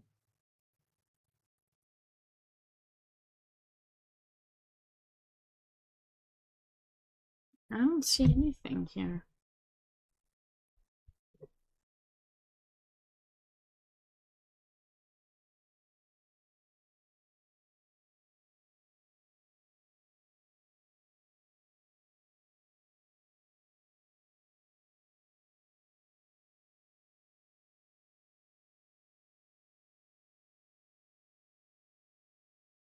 Do you guys have any ideas in the chat?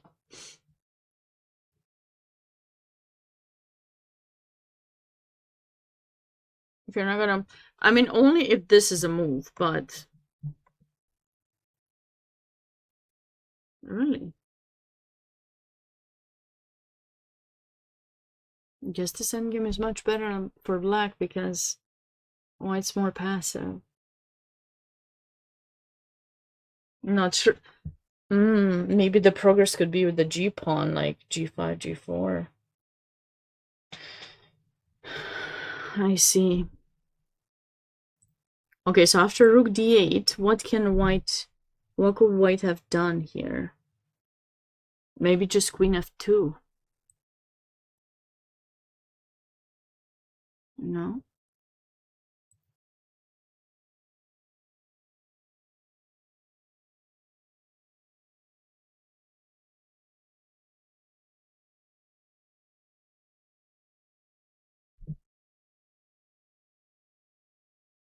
Ah, b3 is what was played.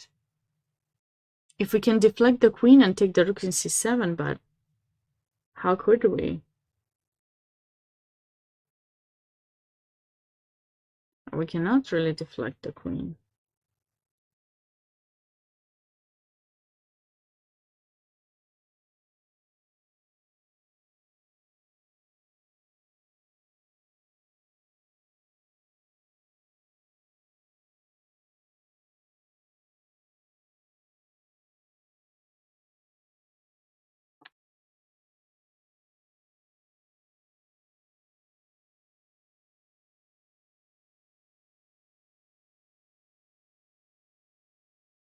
This doesn't work because of this.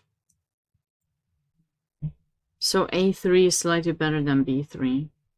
And if you take, then we still have this, and I think we're winning now. So in the game, white played b3, which allows now queen c5, yeah, which was played. And now the endgame is definitely really good for black, especially because the a file is open. So now black can bring in the rooks there, and it's just gonna be game over. Is this? Oh wow! Oh no! Oh, look at this blunder! No, rook b5. This is sad. This is a sad blunder. Pin.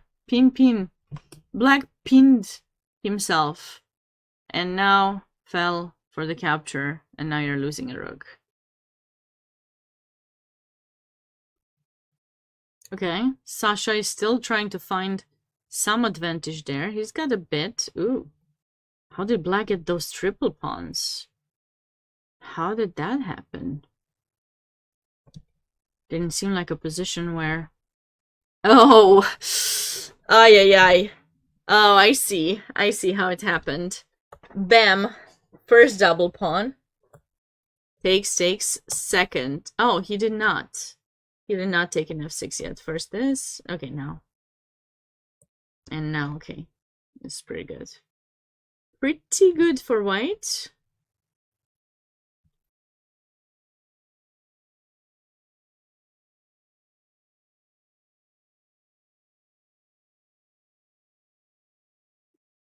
Knight of 3. Careful. Careful, I'm threatening something. E5 is not ideal. E5 blocks that bishop from potentially having sacrifices, so that's why that move is not so great. So we remember here, right? The best move for white was this, which is quite interesting. Very interesting.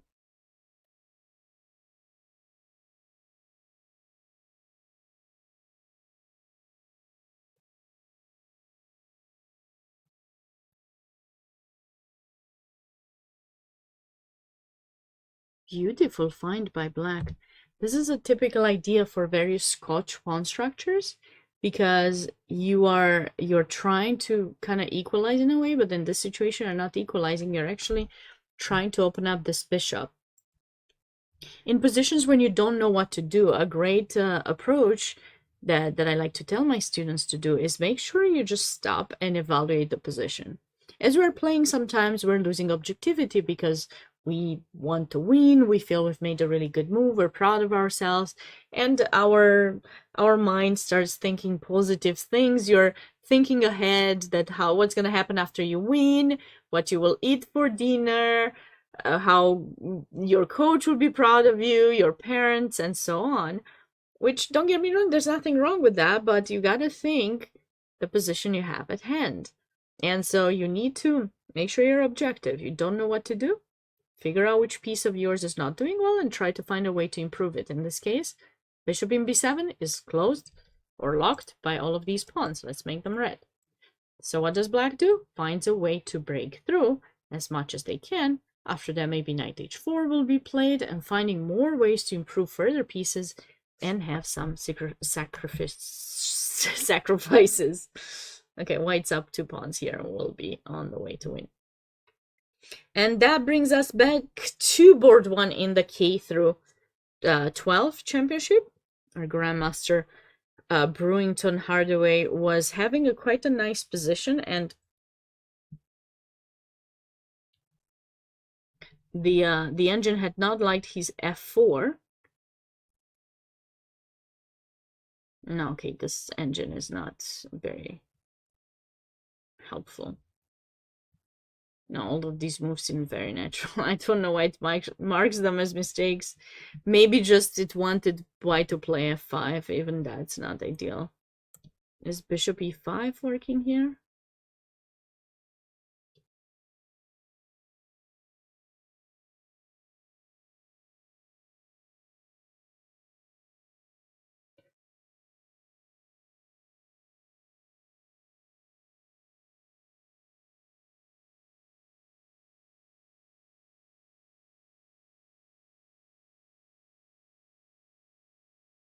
What do we do now?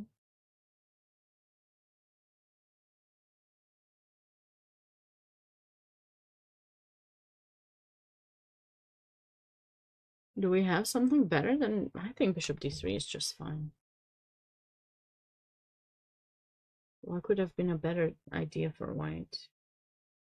Only if some ideas with bishop b5 and some other discoveries would have worked. But because there are quite a few pins possible over here, but this seems fine.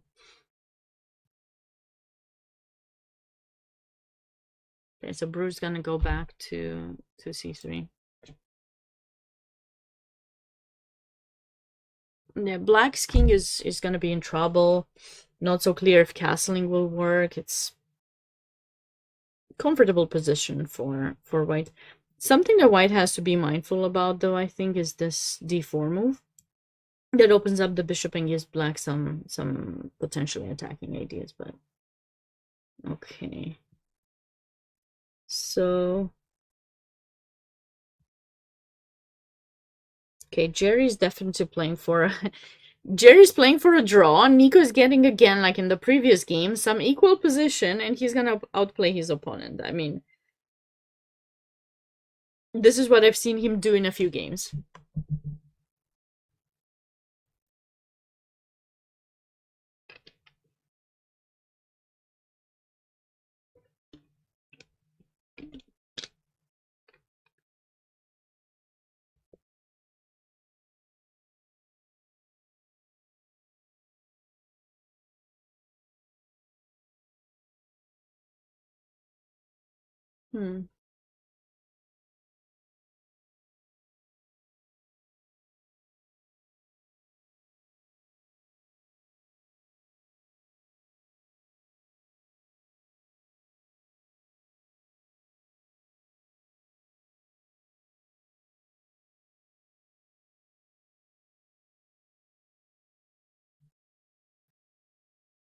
This is a nice move because it forces the trading of the bishops. If the bishops get traded, then black might be able to eventually play c5. Bring the other knights towards the central square. Oh, I called this. I gotta say, gotta take the credit for... I always take the credit for things I shouldn't. Bishop d7. Bishop d7. I mentioned that this is an idea for black because look, the bishop wasn't doing much on that diagonal. So what does Tani do? He brings it, with the help of the opponent a bit, brings it here. And that's definitely something you have to be mindful about. White tries to bring in the knight, but it's a little too late because this is happening. And now probably white did not really see a way for black to bring more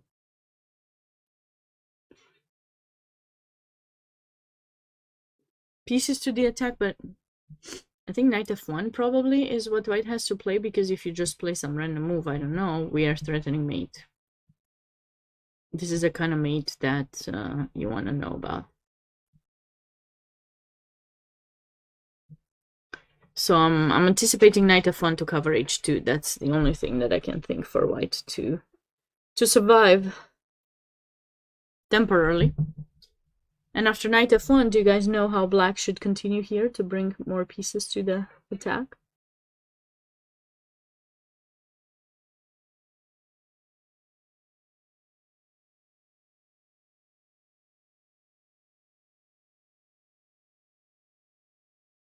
I was thinking f5.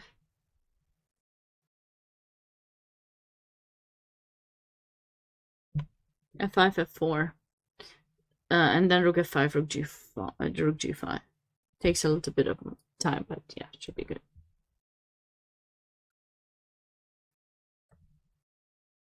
So Tani is on his way to win. This is that quite symmetrical position. It's a nice approach to say h5, because at some point you will be able to go some b5 and chase the knight away. But you didn't, like, black didn't want to let white play a5.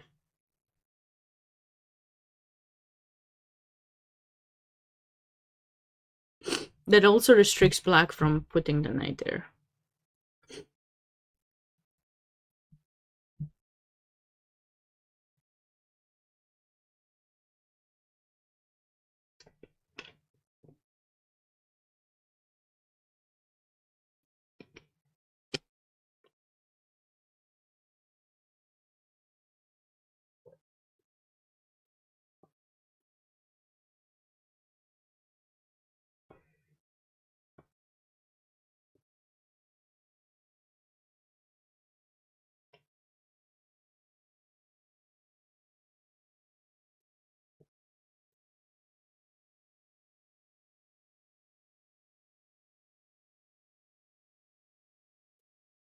This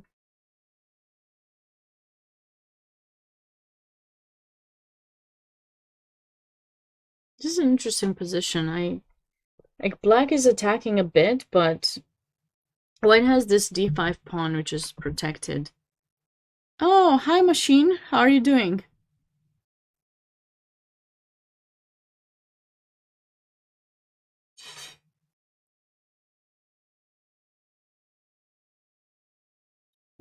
White's not gonna rush because that's a protected passed pawn, so you wanna take care of it. If you push it too soon, it's an issue. Okay, Isaac ended up playing before. Okay, he's gonna be on his way to win that game. That was a beautiful tactical idea. Rose chased the knight away, and now she's resetting her pieces in such a way to support the pawn in the center. Ah, she went e4. f4. I thought she was gonna protect that and try this. Interesting choice to capture with the g-pawn. Well, she cannot take with the e, so... Ah. But this is quite similar. You're doing okay? Whom are you rooting for?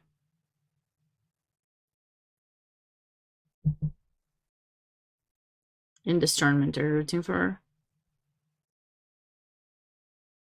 I feel like you were here in the morning, weren't you? Finver!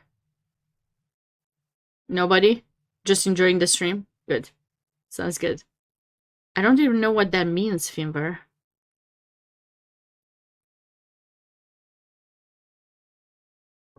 I need to learn these emotes. Okay, like, I'm gonna click on it.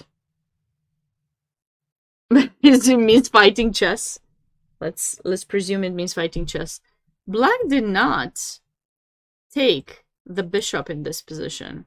Black was afraid to take the bishop and go knight e5, which it seemed to me that it was fine. But played this instead, and now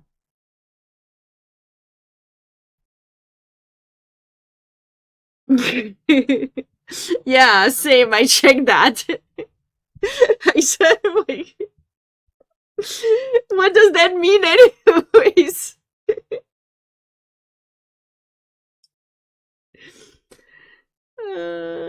You're impressed with these kids. That's good. This is funny.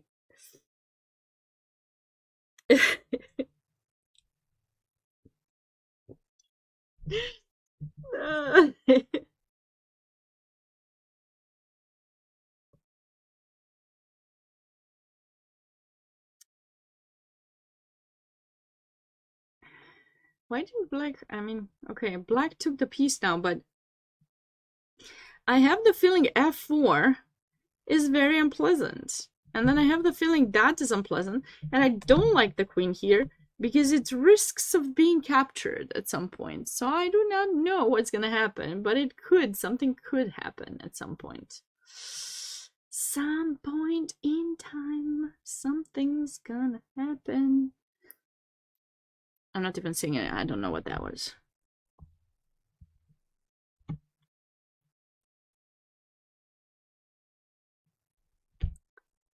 Okay, we'll be back on that game. I couldn't evaluate it. Evaluation-less position. For those of you who have joined later, of course, I have to say once again, I'm very excited about the SuperNationals because I'm actually covering every single round. It's the first time that we're covering every single of the 7 rounds. It's typically just the last 3, but now it's all 7. And it's thanks to David and Maureen Grimond for their support. So we do appreciate it. And Precision Autocare, of course, which makes sure that the stream is going to run smoothly. At least I'm going to try my best to make sure it runs smoothly and, you know, have as much instructive and educational content as possible. I apologize if in advance if my jokes are not quite the best. Sometimes sometimes it sounds better in my head. I also translated from Romanian language, which maybe I should stop doing that, but it's still my native language, so it's hard sometimes not to translate. That is a big job. It is. It's very exciting. I like to see more of the tournaments being covered and highlight not just the kids but also adults and different groups like females. And for those of you who don't know, I do have a podcast that I've been doing for a few months now. It's very exciting. It's called Class in Session, and I usually bring female player or promoter, and I share a little bit of their stories with what they do with chess, and not just what they do for chess over the board, but also outside, how they you know, share their knowledge with their own communities and, you know, things that we build, because after all, this is what we want to do, see more people joining the chess community, enjoying playing the game, and just trying to find ways to make a difference. So it's always podcast link. Sure, of course. How can I miss the chance to share the link? Anyways, here it is. It's the YouTube one.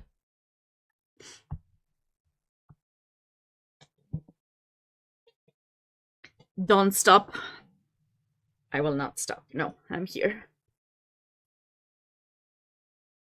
I will be here. Of course, Finbar. I hope you enjoy it. My latest podcast actually was with Kyla Zhao, and Kyla has actually written a book which is titled "May the Best Player Win," and it's a book that shares the story of a young female prodigy who takes, you know, the chance against her biggest rival in school. And it also talks about gender stereotypes in chess and the journey of that girl to going through the process of understanding that what it takes to play chess is not just about winning, is about developing, learning things, getting to be better, and all those things that a lot of us are struggling with, not just female players, but I think a lot of us have these struggles where we want to win and we forget about what's more important, the progress that we go through. So that was my latest podcast, which was published, and if you have the chance to listen to it, feel free to do so. And you know, if you enjoy, it's not just my podcast, by the way. US Chess has started doing quite a few podcasts, and Brian has one, and I made a few comments, and I need to remember the names to the comments, so that I can share them. Let me share them with you guys. Actually, did I put podcast?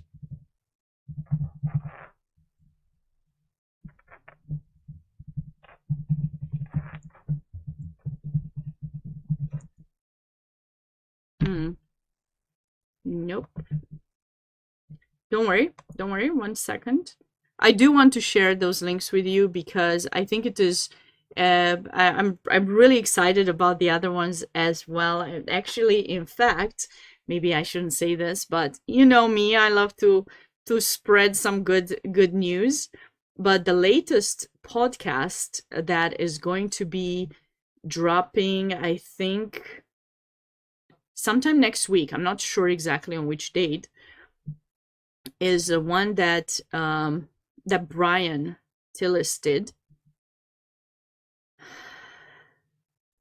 And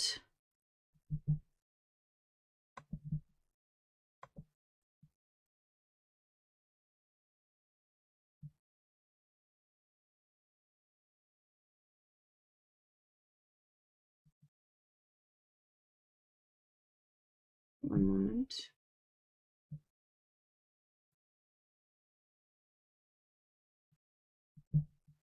Because I know I created and I do want to make sure you guys check it out if you're interested.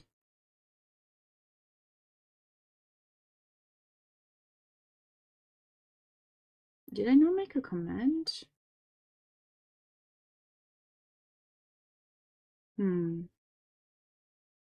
I thought I did. Okay. Anyways, there's 2 podcasts. I'm posting it in the chat right now.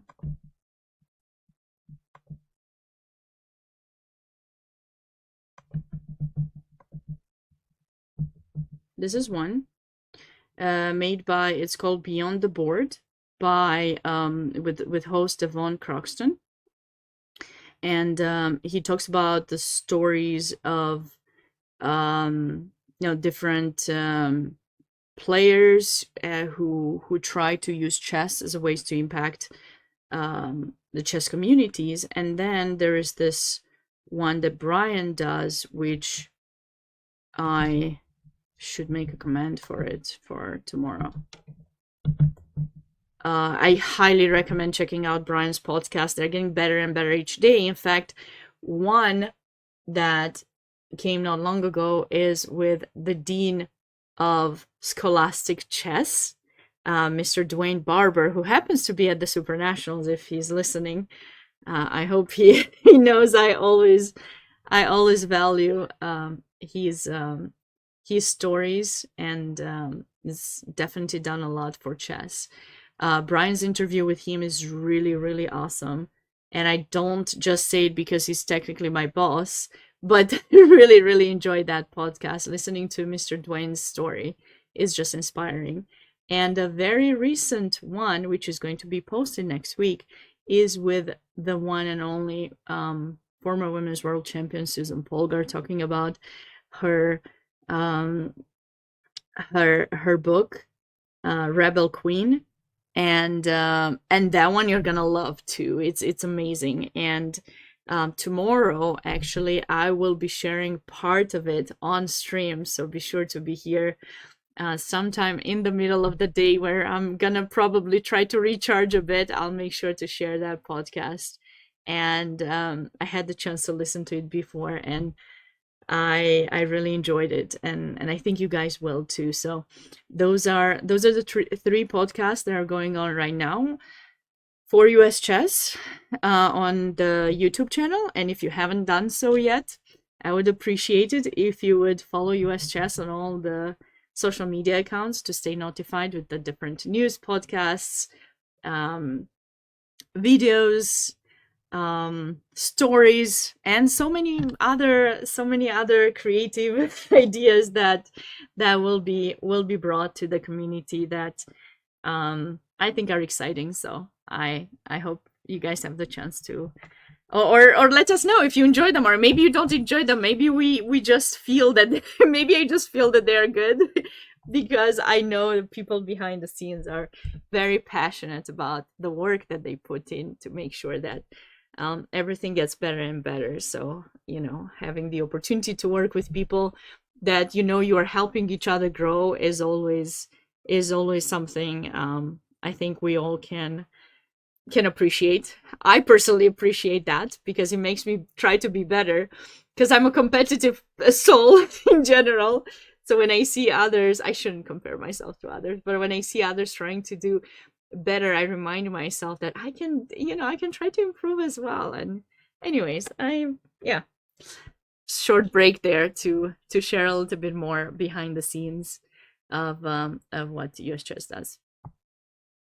All right, so now, hi Sebas, welcome. Podcast, nice. You should stream live once a week using chess. Okay, Sebas. All right, maybe you can send that message to maybe you can send a message. I'll take a picture. I'll share it. I'll share it to I will share that message, sure. I would love to do that. That's something I've potentially discussed, but nothing no plans to do anything yet, but I will be on my channel as well. But definitely the podcast is something that's inspiring to me because it reminds me to listen to. You often see me streaming or doing commentary, and I talk a lot. this is how I am usually, but in this life you have to learn to listen to, and hearing other people's stories is just kind of humbling and nice. So if I have the opportunity to listen, it makes me feel feel good. It teaches me patience, which sometimes I lack. As a chess player, you do need to have a bit more patience, especially in positions that are not so clear, where you have to sit and improve a little bit. And if you work on your personality to be better and be more patient, maybe just maybe it translates to chess a little bit too. I don't know.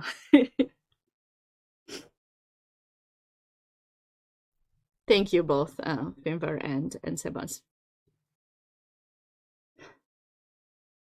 It's what I say. Well, sometimes I say the same things 10 times with different words, but it's cool. It's cool. I need to learn to say less with more deep thoughts.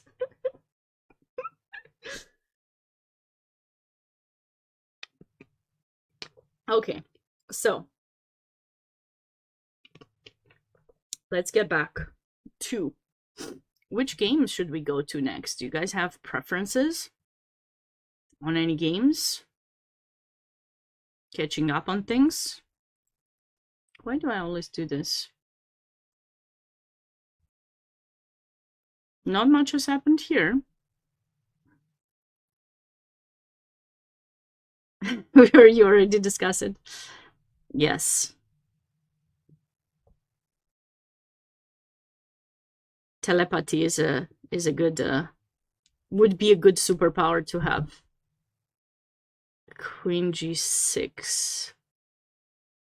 Okay, this position looks quite equalish. And white is going for the attack. This was the Kia, right? Yeah, this was that Kia opening.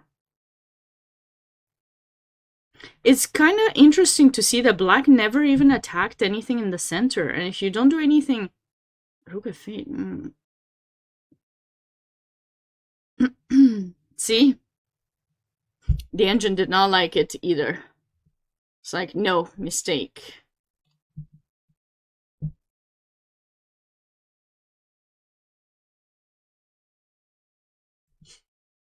This was the Najdorf.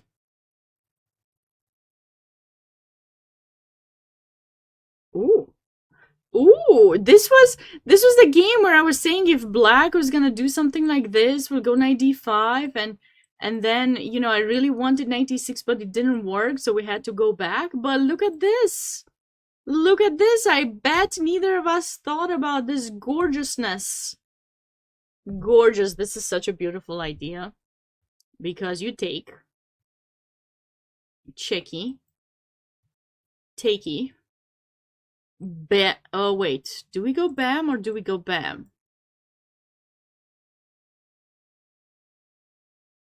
I think here. Tag the queen, and this is a skewer, by the way. So you have to go to c7 because if you go, for example, here or something, then when queen g4 comes in, that is another issue. So you have to go queen c7 now. Where's the flop? I mean, I think we can still do this.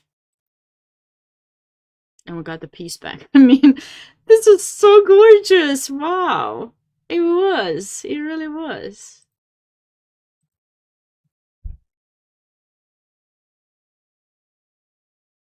And this bishop f7 is just so nice. And there's not so much that black can do because, you know, with that pawn gone, everything in black's position just collapses, basically. Just collapses.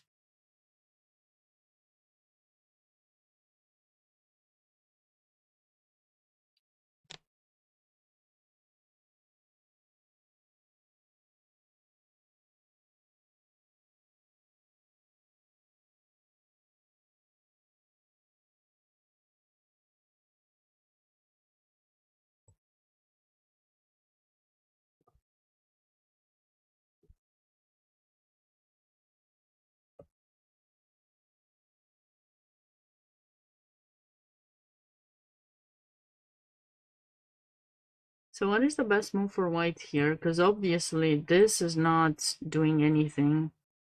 I think maybe check or maybe rook d8 first.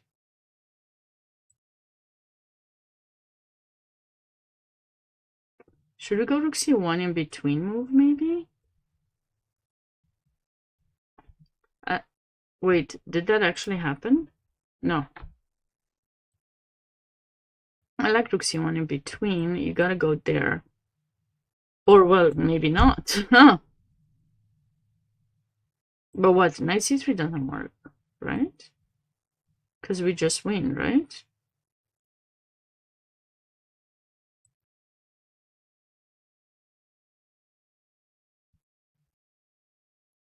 Can you watch Musa in k8? Yes, of course. Yes, of course.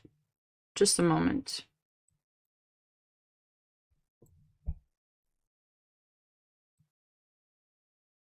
Maybe something like this, but I mean, white should be slightly better here. Okay, which game 8? In k8. No, there's just 6 games. There's just 6 games in K through 8 in middle school. I'm sorry about that. It's just top 6 boards. So we have top 10 boards in K through 12. We have top 6 in K through 8. And then we have top 4 in K through 6, top 4 in K through 5, and top 3 in K to 3. No, that was a mistake.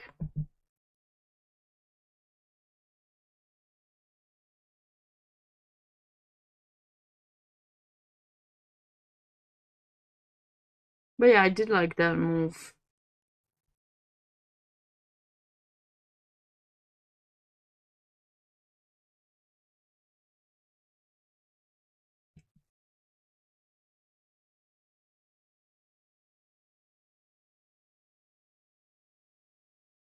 No, this helps black because the rooks will come in with tempo, and then since black has the rooks, they're gonna try to get activated, right, on the second rank if they can, and then white's king is going to be in danger. So that's the issue here. Oh, this game looks like it's gonna be over soon. Extra knight and pawn should be sufficient to win. This is still pretty equal.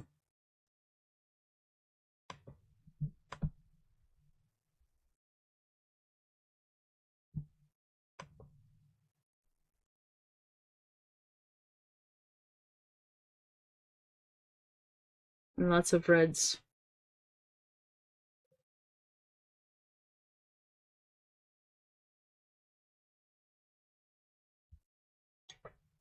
But somehow the players agreed on a draw. Interesting.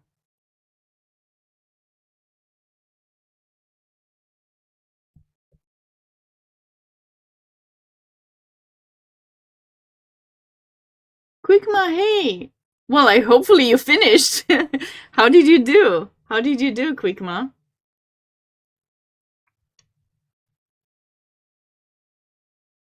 Do you have any interesting games to submit to be analyzed on stream?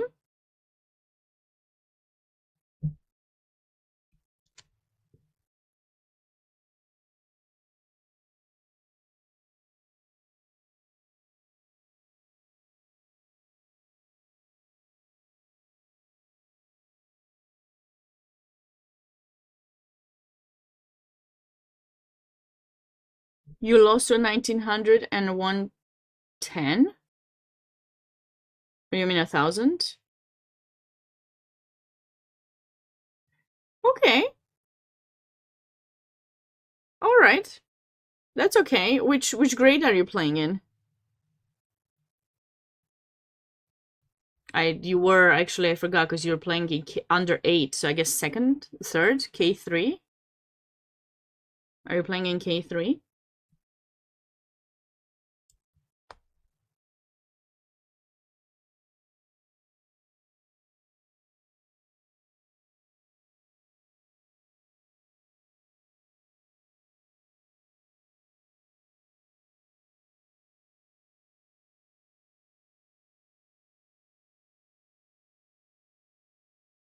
You are in Washington room? That doesn't help me, unfortunately. I'm not there. I'm not there, unfortunately. I'm not in Florida. Sad, I know. I don't get the chance to see some of you guys. But I'm here and I would love to see your game. So if it was a nice game, you can submit it, and then if you submit it, like, I'll send you the link, and you can ask your parents to submit the game. If you have a nice one, if you want to, maybe not now, maybe another round. That is the link, and I would love to take a look and analyzing on the stream. So, what's wrong with this?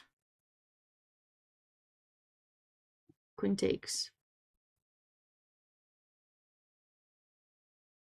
I feel like there's a big move here for black. There's like something. Rook b8. Because I think if we take an e4, this should be just so good. Maybe just rook d8? I mean, even that could be good, right? Because that pawn is hanging. Why did black go back that much? I wish I could just take this pawn. This pawn is... Also, is there a difference between queen d8 and queen d7? Maybe not that much. I mean, going back here would be too passive. Really? Wow.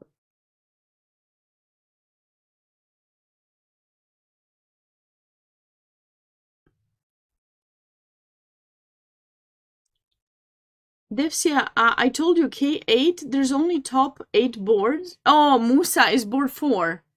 Musa. I thought you said board 8. Okay. Okay, my bad. I missed that. I apologize. Okay, this game. Okay, I think you said board 8. I misread for some reason. I'm so sorry. I didn't mean to skip that. I really apologize. Good that you said it, because sometimes like I miss sometimes names. Yeah. Okay. Yeah, I thought it was board 8. You said K8 or something. I don't know what I thought. Okay, all right. Yeah, remind me if I don't. Don't tell me 10,000 times, but remind me if I'm yeah. My bad. I don't know why I thought it was board 8. I misread. I probably am getting tired, which break would be nice at some point. But this is the problem when you talk too much. You don't want to take breaks. So there's no break. There's no break happening right now.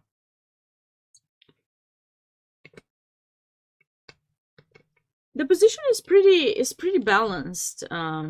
So obviously the players played this main line of theory in this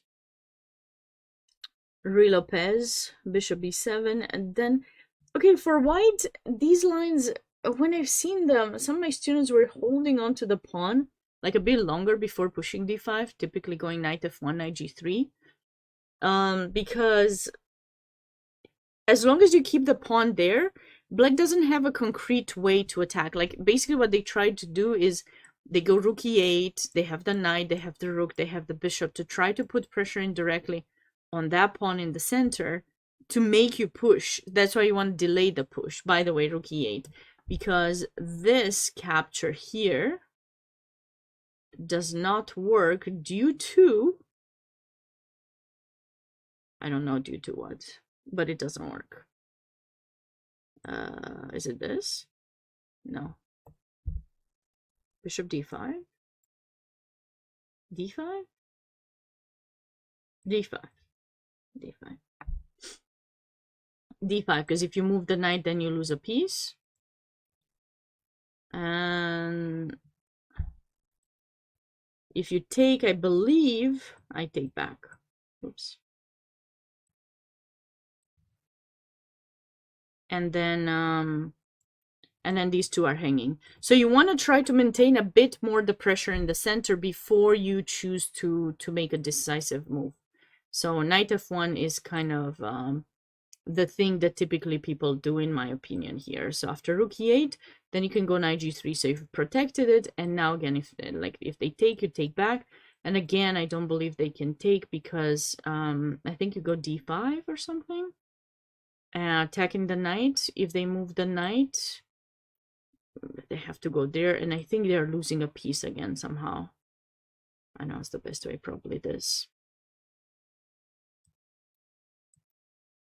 Oh, sorry, not that. Not that.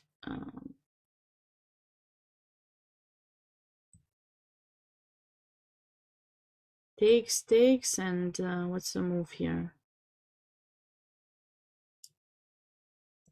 Because there's 92 check, so I can't. If I take, they take. There's a move here for white to be winning. What is it?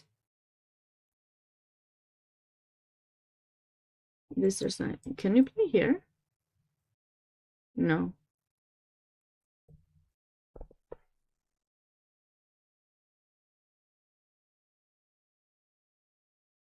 What is white's winning move here? You guys know?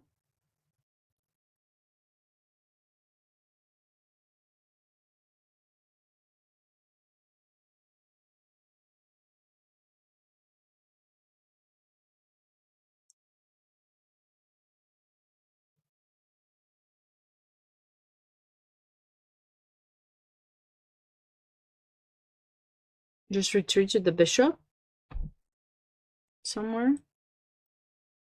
But then they'd retreat with the knight.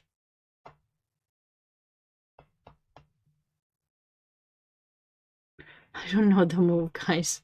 If you know, help me. Because at this point, I do not know what it is. But white should be winning here. Bishop b8, there's knight e2, taking the knight. They take the bishop. Queen e1, knight e2.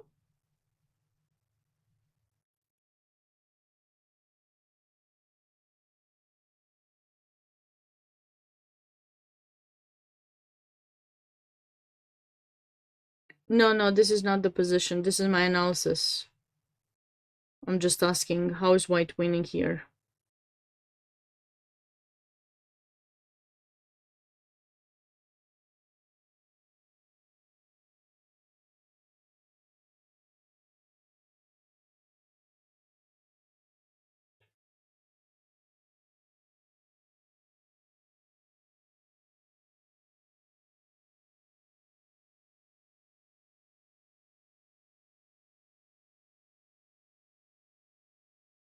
Queen d3.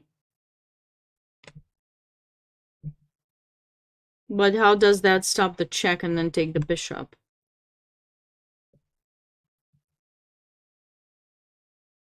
I was thinking this to stop the check, but then they still can take the bishop. And then, so that, I guess we just take. And here, I don't know why I panicked. Yeah, just take there. I'm silly. Yeah. So basically, this is why you want to go knight f1. This is what Musa played instead. Push that pawn forward. But when you push that pawn forward, you are making black's life a bit easier. You've played that before it was forced to be played there. So no, queen e1, there was knight e2 check in that position.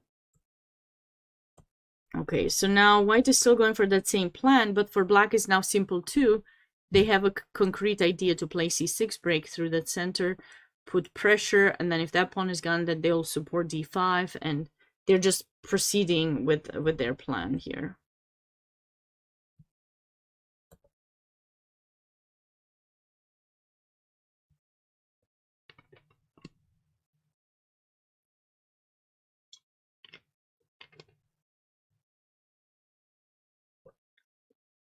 So now, okay, black is gonna prep this move at some point. You can't play it too soon because this pawn will be hanging, so you have to be careful, but that is basically black's play. Also, I'm not a fan of this idea. Maybe you can do something similar. It's about equal, Devsia. It's about equal. The position. This is the current position right now. And I'd say it's about equal.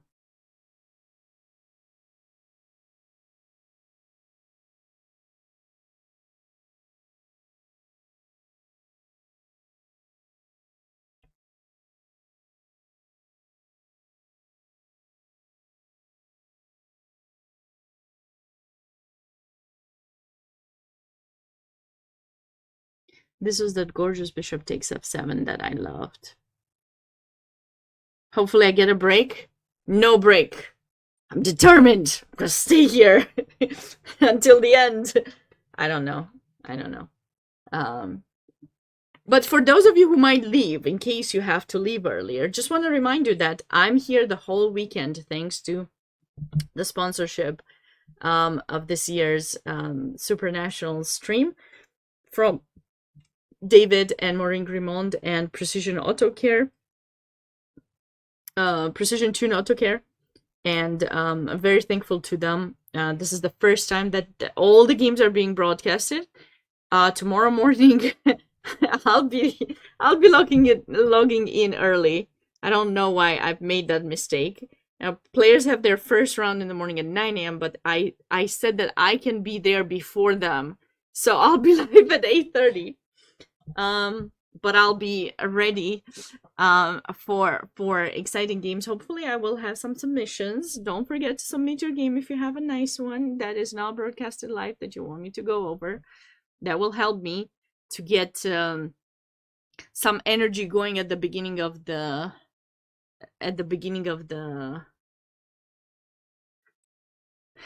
day, I guess, technically, just a bit, you know, because yeah, it's gonna be a long day tomorrow. The players have to play how many games? Three games. So and I'll be here for all of them. In case you have to go, you know, don't miss that chance. Also, if you happen to be on location and are in the Skittles room, I'm told, I don't know if I'm still there or not. I mean, I haven't been able to check with anyone, but I heard there's a TV, and I heard that the broadcast is shown on that TV. If that is the case, you may wanna stop by, take a picture, tag me on social media, and let me know you're watching. Then I'll know your face too, not just your username. And if you have nice memories, feel free to tag US Chess. We want to know your stories. We might not, I mean, US Chess might not repost everything, but I know they're looking, and they're happy to see your stories. And maybe some of them will be shared by JJ on some of the news, if you want. Ooh, ouch. Ouch, ouch. Not happy about this one. This was the one that I was mentioning earlier in the game. Black played f5 a bit too soon, and in my mind, White should have realized that that is... Okay, it's really difficult to...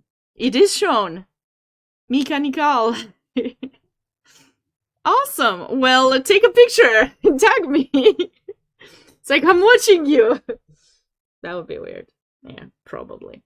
It's okay, but hopefully you guys are enjoying it, and if you have specific games you want me to go over, don't hesitate to let me know, or any questions, and don't miss some of the cool events that are happening, of course, with the guest grandmasters on site. Tomorrow, what's happening tomorrow? Let me tell you some of the events that are happening tomorrow. Besides my stream, which I hope I'll see you here. But tomorrow, whom do we have?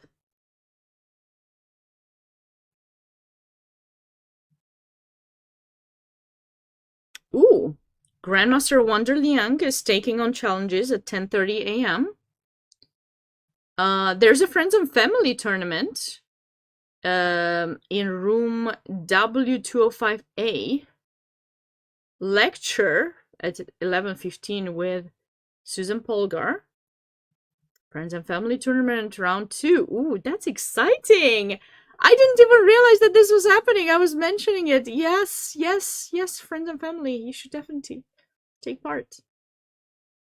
And you'll have the chance to do some more Blitz with Grandmaster Leinier Dominguez. And Carissa. Carissa will also be playing tomorrow.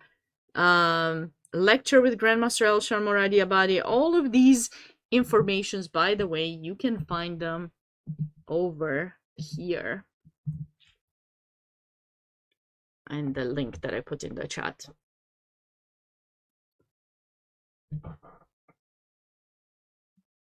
Okay, so this was the game where I was saying that I feel for Alexandra Liu, because basically that is a weakness, and you want to try to find a way for your knight to get there. That's the only piece that can get there. It would be nice, but unfortunately that knight has moved a bit too much, and Black has managed to kind of stabilize the position on the king side and then started the attack on the queen side, and it was just rolling.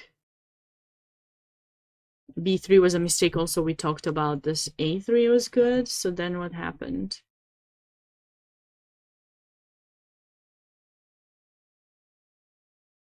Francis, thank you, Sabina, for sharing the links to the podcast and class and session. Awesome. Well, I hope you check them out, and I hope you enjoy them. And feel free to comment, you know, let us just know if you do, if you would like to see more of that kind of content. As of right now, it's typically one episode per month that each of us is doing.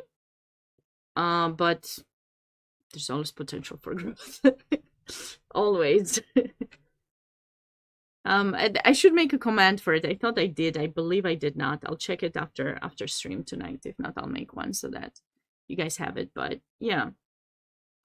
I also would appreciate it if you would follow US Chess on all the social media accounts. Feel free to follow me too if you find my commentary instructive, but definitely follow US Chess for all the content that they're posting. Of course, besides the podcast, the stream, YouTube has seen quite a lot of posts recently. I particularly have been quite proud of one thing that I did, which was I did a preview for the Women's World Championship match on YouTube for US Chess, and you can watch that. It was posted before the championship, and I did say that I believe there'll be 6 decisive games in the Women's World Championship match. When I made that statement in this meeting that I had with a few of my coworker friends, they looked at me like, "Are you sure, Sabina? Come on, that's not gonna happen." And somehow I predicted it. Maybe I should become, predict. You subscribed. Awesome, great. And you'll stop at the Girls Club. Yes, please do. Please do stop at the Girls Club. You'll have the opportunity, like if you have a daughter, probably you do, for her to meet other girls. There'll be their lectures, their game analysis with Women's Grandmaster Kateřina Němcová and Women's International Master Carolina Blanco. I believe they even have they may have already had the simul, and they had maybe tomorrow. I think the lecture with former Women's World Champion Susan Polgar is gonna be there, I believe. The whole all the events at the Girls Club are actually sponsored by her foundation. So go there and learn more information about the different things and that the volunteers are putting together. And forever grateful to Kimberly and Kimberly Du and Maureen Grimond, and I don't know who else is there at this point because I'm not there, but I know there are a number of volunteers who make sure that there's some nice other things beside chess that girls can do to socialize. And it's gonna be Mother's Day on Sunday, so I don't know, maybe there'll be surprises for mothers. I'm not sure, but definitely stop by. C3. Yeah, Lev has played really well this endgame. Activated his rook, maintained this one over here to keep the pressure, and now opens up a new flank. Yay! Sounds good, Frances. Or Francis. Hopefully I'm pronouncing your username correctly. Ah, okay, deflection and black won the rook. Oh, I guess they played on mate. We saw that said encounter there for black. Here looks like this game will be over soon, but it wasn't as over earlier. This is the game. This is the game. Do you guys remember earlier when I told you that this is quite symmetrical, but Sasha Miloshefer is the higher rated player, and he's going to try to improve the position step by step and outplay his opponent.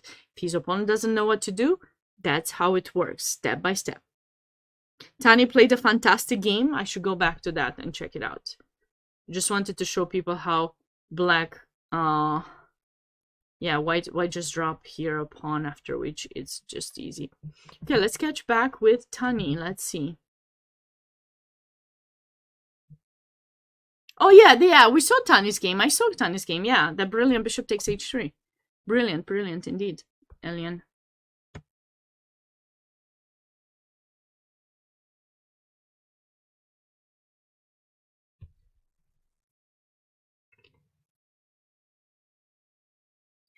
Oh no worries, Elian. Sorry, I'm just saying it for the chat, in case someone else was here and I'm going back to it. All good. You're fine. You're no need to apologize.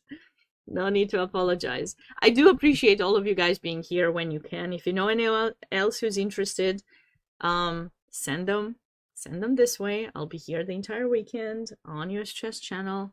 If you haven't followed yet, feel free to do so. And you can always learn how you can get more involved with US chess to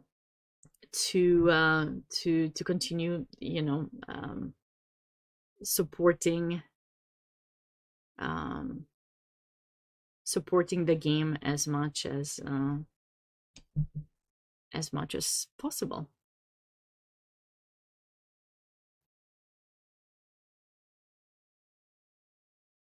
Yeah, f5. So this is where we saw it. So he did go for f4. Nice. So basically he's dropping the bishop. Oh no, my bishop. And what's the best way for black to win? f3. Uh-oh. There's gonna be a mate. You can't really protect it. Okay, the only thing you can do is queen takes f3. Sure. It's gonna be a mate in 2 instead of 1. So very nice f4. White had to capture, but now he took with the bishop. I guess with the rook, there's probably no mate here. Rook g4, maybe knight g3, and there's probably just perpetual. Yep. So, you know, no need to rush. You're winning. Just take with the bishop. You still have this plan to go rook f5, rook g5. And white had to give up the... Okay. Oh, wow, he went for rook f2 too.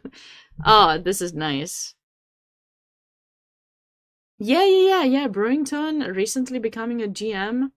He's the second, you know, African American player to get the GM title. I think it's super exciting for him. It was a big step. I remember I interviewed him in December at this tournament, and he was telling me it's a big step, and he was very excited about it. And now I think he can play a bit more relaxed and continue, you know, improving his chess, and the sky's the limit. That's what they say. Rook there, bam, bam.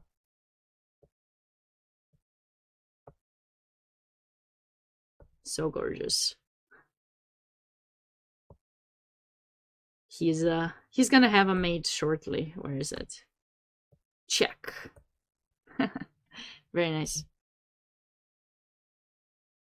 Thanks, Elian. I really appreciate it. I'm glad you're enjoying them. I try my best. Try to improve. Like I said earlier, I'm trying to listen. I'm trying to learn to listen more and talk less. Not when I do commentary. That's not gonna happen. But only if I'm with someone. If it's just me. Okay, so Hasselbeck. Oh, thank you, Shane. I appreciate it. I'm glad to hear that. Trying to see what suspicious moments we can find here. Oh, this was that brilliant idea of Isaac with the bishop takes f7. Bam. Bam. This is gonna be featured somewhere because it's just too cool. It's too cool not to show this tactic that White did here.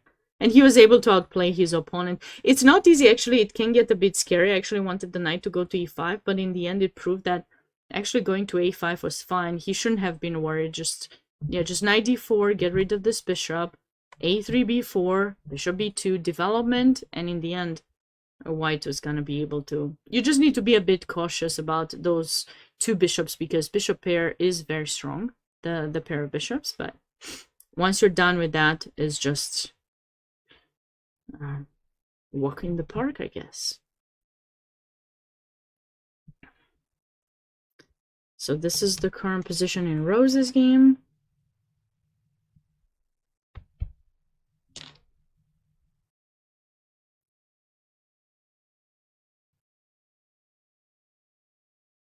This is that game where White played this bishop d5 and then dropped it. Black did not want to take it, though it would have worked. And now White dropped it again. And looks good. Bishop b6. I like that. And now I would have played... Would this move work or no? No, because knight takes, right? What should we play? What should we play with white in this position? Rook a d1 was played, which is definitely no. Maybe rook a e1? But then this knight is hanging. No, you can't give up that knight.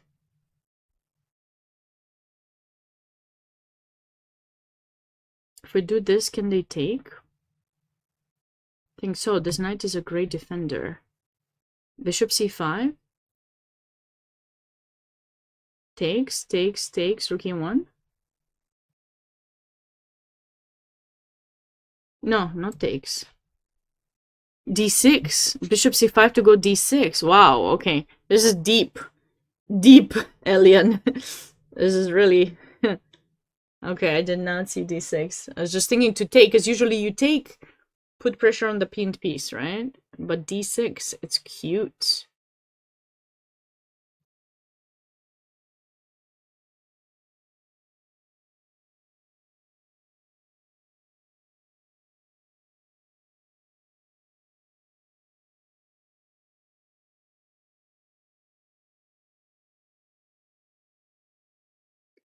Can I go here? Or do you have some fancy idea?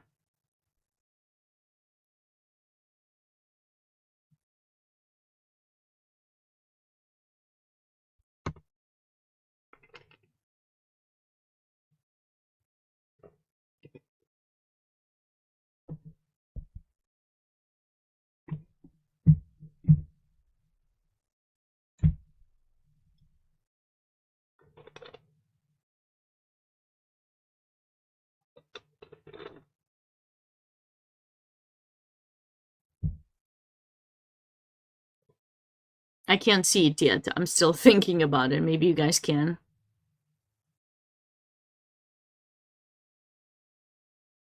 Do we just protect the bishop? Or do we play bishop a3? I mean, this would be hilarious if it's the move. Come on. What's happening in this position? I don't even know. Is this chess or what is this? Like, black is stuck with the pieces there in the center. King is in the center. All of these pieces are there. Nothing is moving, but white doesn't have a mate or anything because there's a bishop in f8. And now the best move is to go bishop a3. I mean, come on. Oh my goodness. Okay. So bishop c5, d6, queen c8, bishop a3. I mean,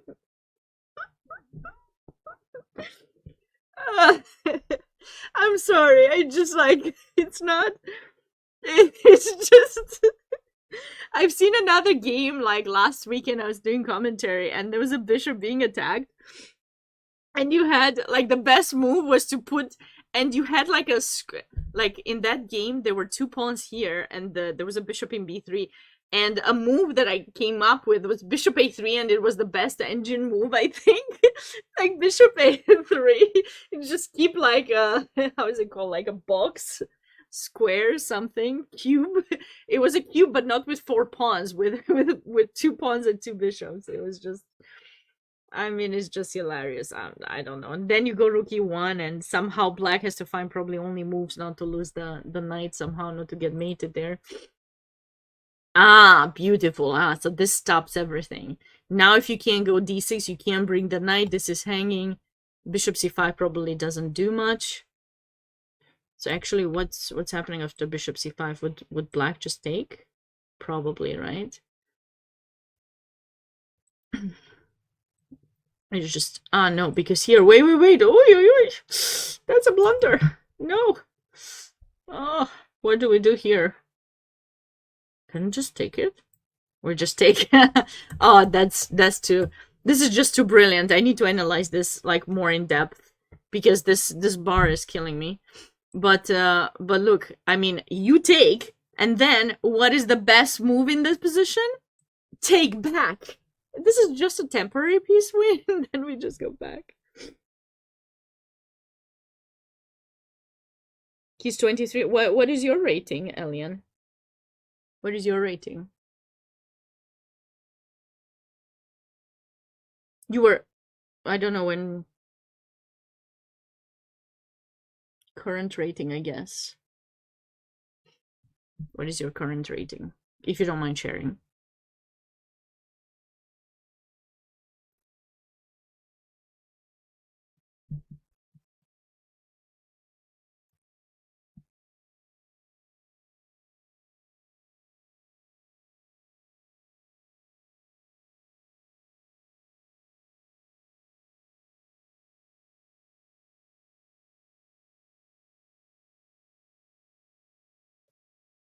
Okay, I think this should still be possible, right?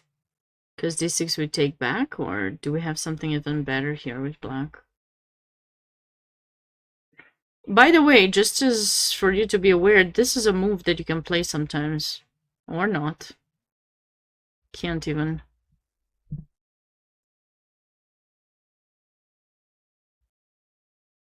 Oh, wow. So in 1 year, he got from 1200 to 2300?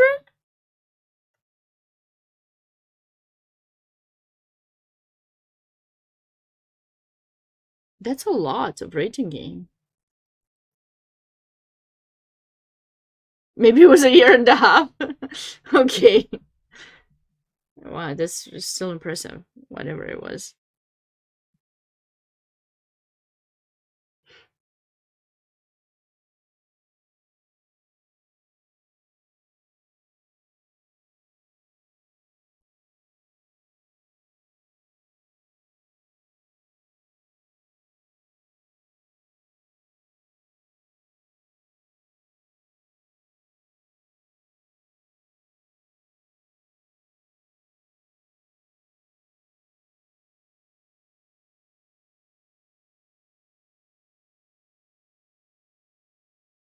I don't know, this is scaring me a bit for what is the best move after this?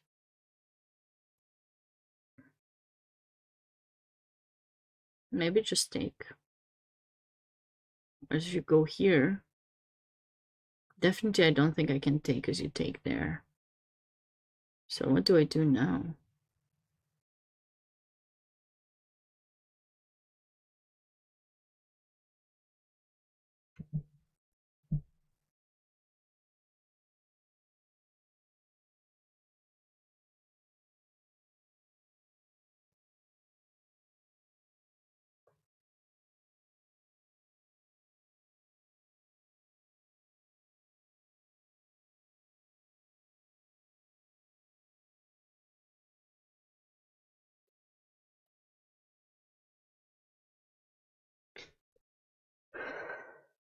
This position is so sharp that I'm not even... I'm just gonna go here. No. Take some d6 or not. Queen h5, g6. d6. So how is black actually defending here after bishop c5? It says -3. Where's the -3? I'm threatening to take your knight. If it's king d8, I will just... No, it can't be. Like, that would be too... That would be too much. If the move is king d8, I will... No. No, okay, I was like, if that would be the move, because you've seen so many crazy moves, like, I don't, how do we protect the knight?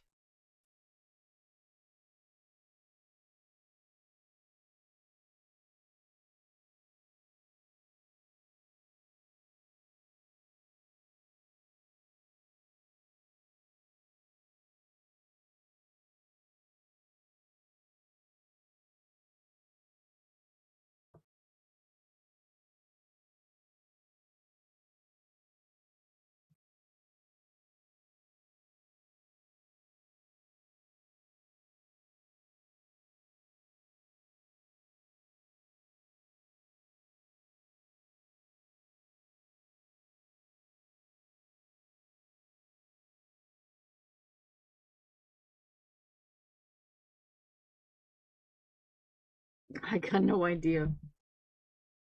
I have no idea.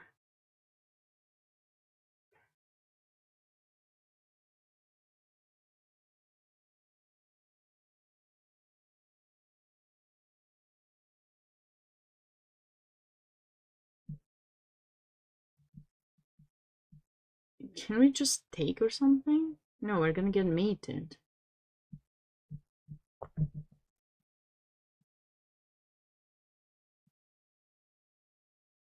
I thought this loses. Ah, 95! Or something. Something like this, or 90...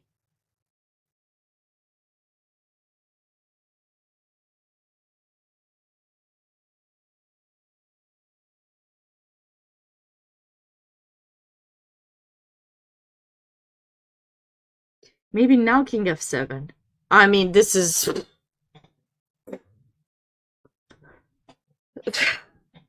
I needed time. How much time did I spend on this position? This is what you want to do when you're trying to improve. Just have a position. You can't get it. Like, no matter what, you can't get it. But you stay there until you come up with the solution. Don't look at the solution. Don't look at the response, because that's how you it's not gonna help you. I've had students in the past, I would give them homework, and then they would try to check the solutions with the engine and then tell me what the solution was. And I would ask them, okay, what's the point? If I wanted to get the solution like that, you know, I would have checked it myself. But I want you to actually, you know, put in the time and make sure that you understand it yourself, right?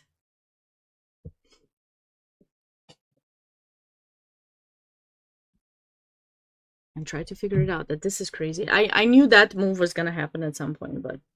And it's actually kind of funny that here I think you can take with the rook, and this is doing nothing. It's just like castle by a foot.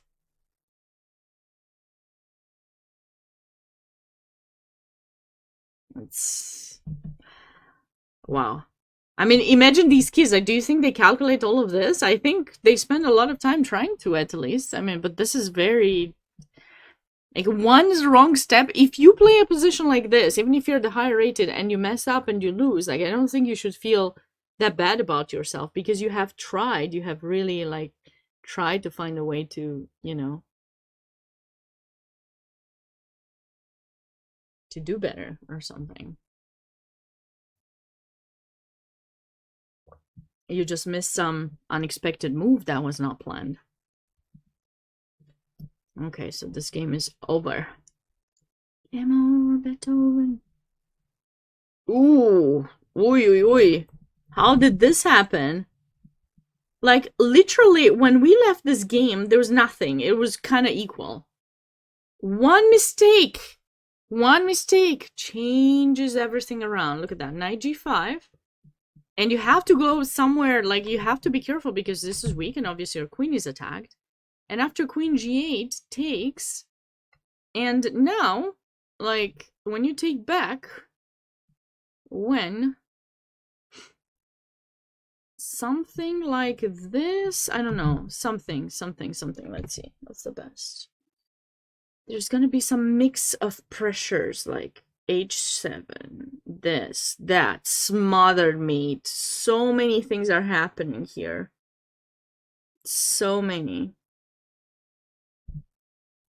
Maybe bishop h3 and 96.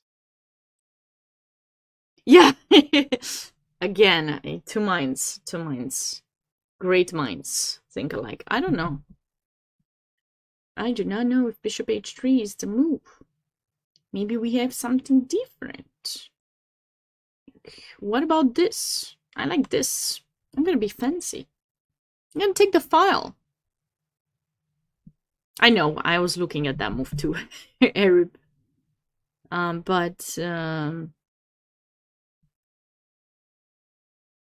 What about this fancy move? How do you plan on defending the knight? Let's just say you go here. Now I'm gonna... yes, quiz tempo. Yes, I want to take your knight. We like that. That looks like a nice idea. Very nice.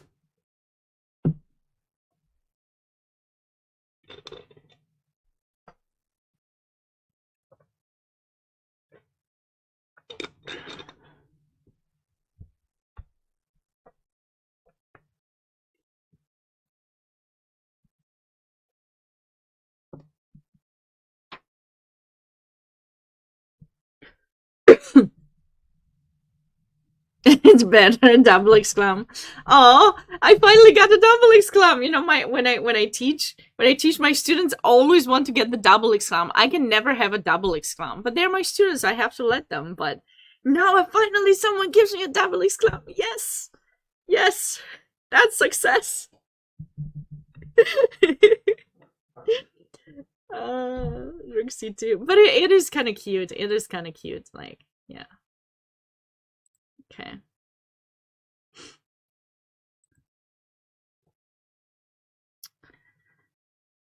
Okay, what have we got here? I mean, look at the rating difference. If those ratings are correct, I don't think they are, but in case. This is scary. I don't know.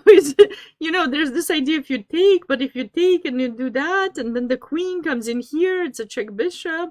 But the engine of always doesn't draw like 0-0. Like, what's wrong with this engine?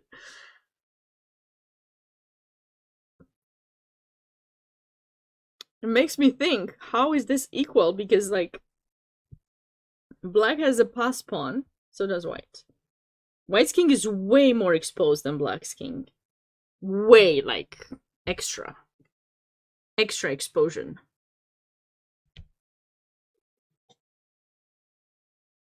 Bishop c5 check is unpleasant. Queen d5 for check. What are you doing here? Oh, queen takes b2 is an option too. Well, not that, you take the bishop. Can I play here? Ah, difficult. And then check, takes. Ah, wait, that's gonna be unpleasant.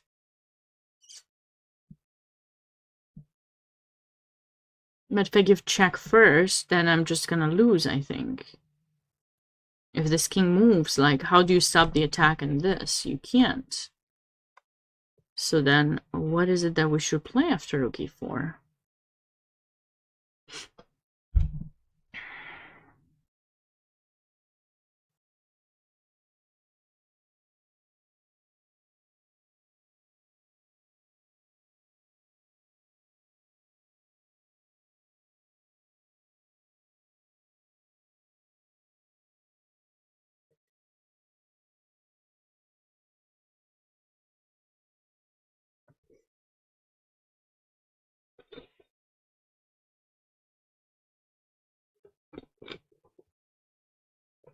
What crazy games? You miss so many crazy games, Casual. I could make like an entire stream just about the crazy games, like an extra stream, like after dark. You know how they have those things after dark? You just the tournament is over and then you're just doing more commentary.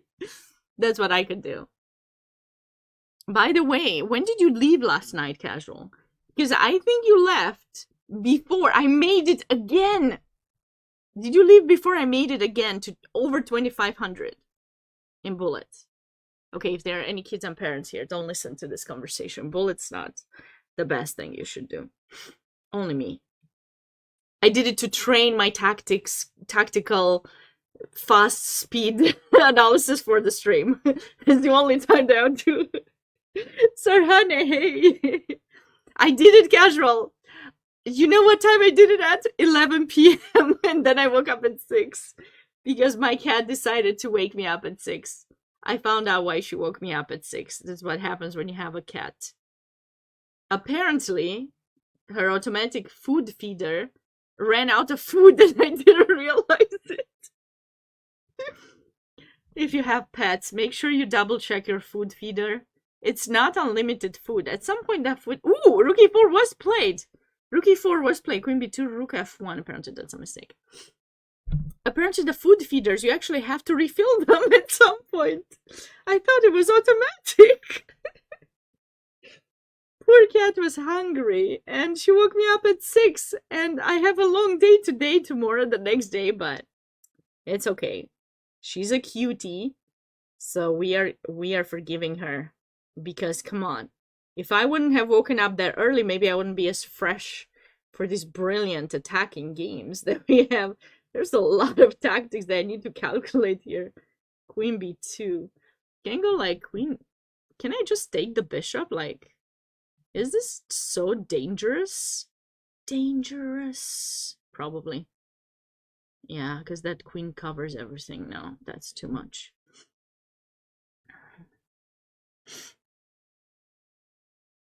I was beaten by a chess zombie. Yes, I was beaten by a chess zombie. Hey, at least I didn't give up. I fought my way for 2 hours and I got those extra points to make sure I beat my highest bullet rating, which, you know.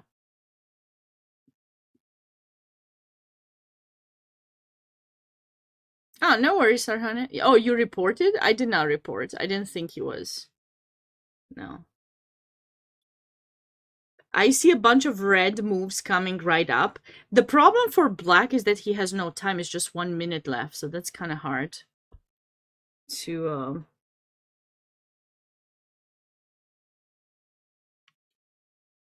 it's kind of hard to... What is a good move for white here? If it's not rook f1.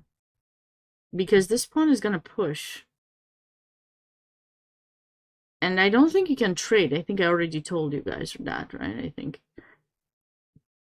this should be good for black, as black is up material.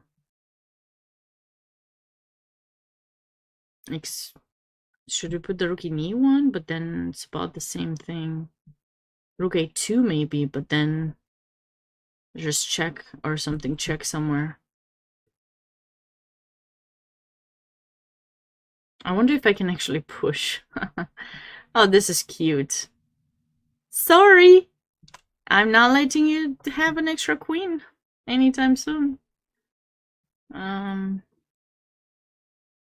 about rook d1? Yeah, maybe rook d1, I guess. Yeah, rook d1. Makes sense. Just keep that pass pawn blocked. Locked.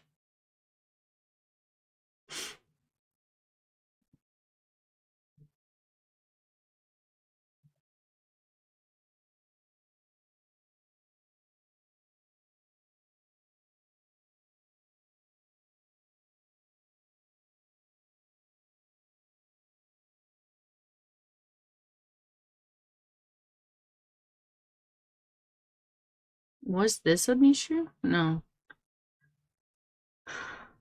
This is hard. Imagine with 1 minute on the clock, trying to find the best moves. D2 seems like it, because it's with tempo. But black didn't do that. Black played queen g7, king h1, and probably d2 can be played again. It's not the best according to the engine, but... Oh! What? Oh, no! This is sad! This is sad! Ah. Maybe he took the bishop. He took it and then dropped it on the wrong square or something. Or maybe he wanted to do this, but he dropped it in e2 and he... Oh my goodness, that's sad. Now this is a tough loss. Just dropping the bishop. He just... Okay, maybe he lost on time, or maybe he played this and he dropped the bishop. When you have so little time and you're not used to it, it's normal. Someone wanted this game earlier, but what happened here? So basically, you asked me what's the highest rated. Sorry, sometimes I just get distracted by the game. The highest rated is Brewington Hardaway. He's like over 2,500. He recently became a grandmaster. Played very nicely so far in this. Oh, it looks like Nico won. Let's see how this game happened. Let's just catch up with the games here as they're approaching the end. Yeah, so oh, cute. Cute idea. Now you take check and the pin on the diagonal or something, and then he probably started marching his pawns on the way to promotion. Okay, extra piece. Nice. Okay, so Brew won. Nico also won. Nico is doing pretty well, like, for a while. He outplayed his opponent in that rook endgame we saw. Very nice. Okay, his opponent messed up. But what's the move to play here for white to have some chances? If you're not going to push the f-pawn, maybe just sit and wait for you to take so I can take and have some counterplay. It's probably it. Just sit and wait. But this has certainly helped black, yeah, because the thing is, it's easy for a rook to stop a pawn by itself, but two connected pawns, they go by themselves. You don't even need that much help. The king can just be the only helper. And okay, so he won. So top two boards in the K through 12 won. This one may be a draw. I like the knight better than the bishop. And the knight protects and creates some kind of fortress. So I think as long as white just sits here, this game will be a draw. So that will be a nice upset. Tani won a beautiful fashion. If you guys remember, bishop takes h3 in this position. Such a nice way to convert. And then he played f5. This is kind of for you, casual, as a review to see what happened. Look at this beauty. f4. Oh no, my bishop. But then there's mate. And then the rook's coming in, so white gave that up, and now Tani took in f2. He went for the beautiful fashion ending, and checks until the end has arrived for white. Queen c2 mate. This game looks quite safe.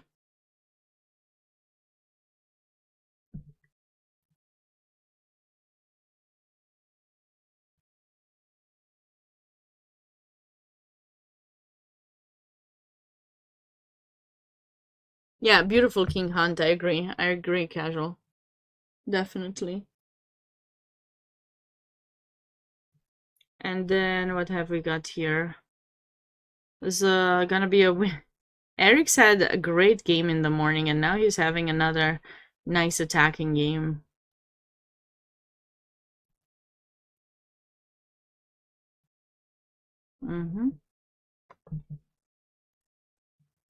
Oh, this is the game that Isaac won in a nice fashion. Oh, these two players drew.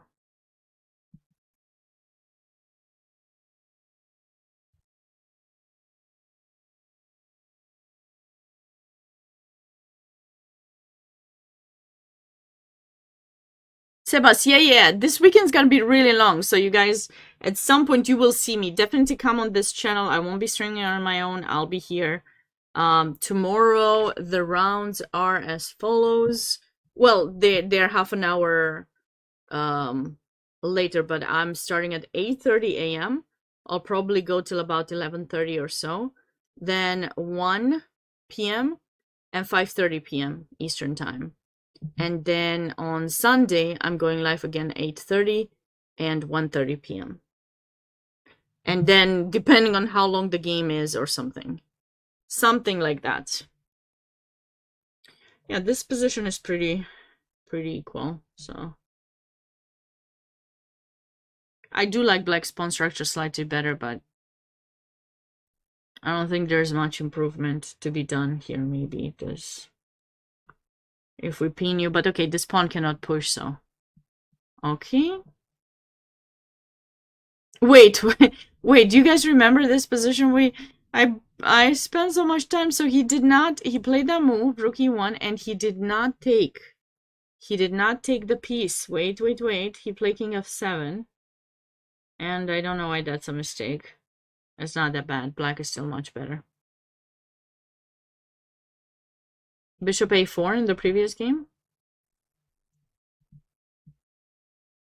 Sure, yeah. I mean, you can try to play further. Ah, because the knight is kind of trapped. I don't think you're gonna actually win it. But I see your point. Like, at some point, I think I can go bishop d3 and maybe not. Because then you can pin me back. Yeah, black could have tried to play a bit longer here, for sure.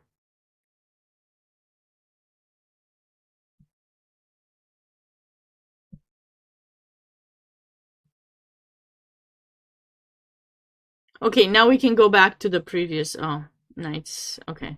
So black really wanted to have that protected so that this pawn doesn't push forward, and this way everything on the file is locked and controlled, and then the king is safe. Nice. And this was a win for white.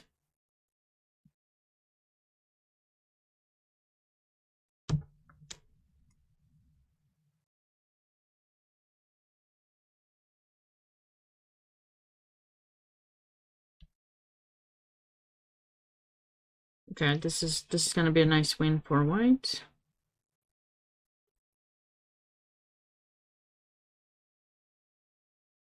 This was a draw. Yeah, this game is not much happened there. This was the sad loss we saw earlier. Musa is still playing.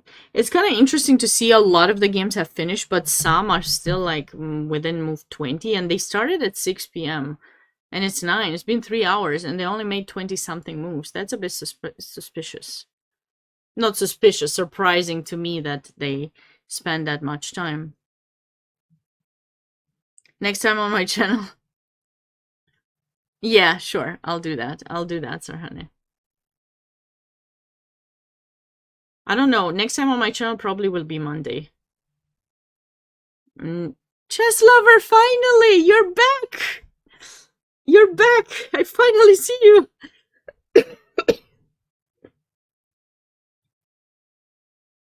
But I'm getting ready to finish at some point. I need to rest my voice. Earlier, for the earlier stream, I forgot to get water, so at some point I couldn't talk anymore. But now it's prepared. It was mega prepared. No, all good. All good, Just Lover. No, I'm glad you're here. You know, if things are going well for you, that's all we care about. We want to spread positivity and getting better, no matter what it is that we're doing.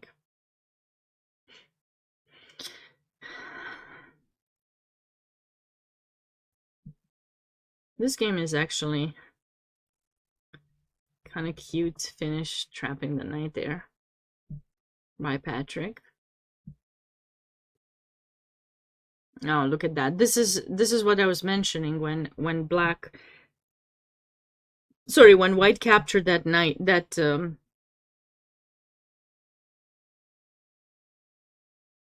yes, I agree, Chess Lover. I hope I like to see the chess community getting together and fundraise for important things and for supporting others.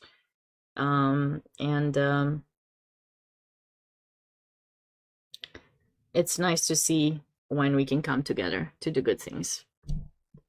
This is what I want to stand for. Rook a8. And bam.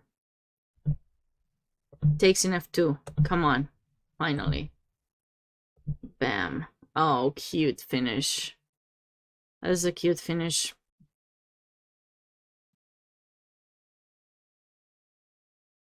Nice finish there. And that was with the middle school. And then Tariq. I remember Tariq from the North American youth.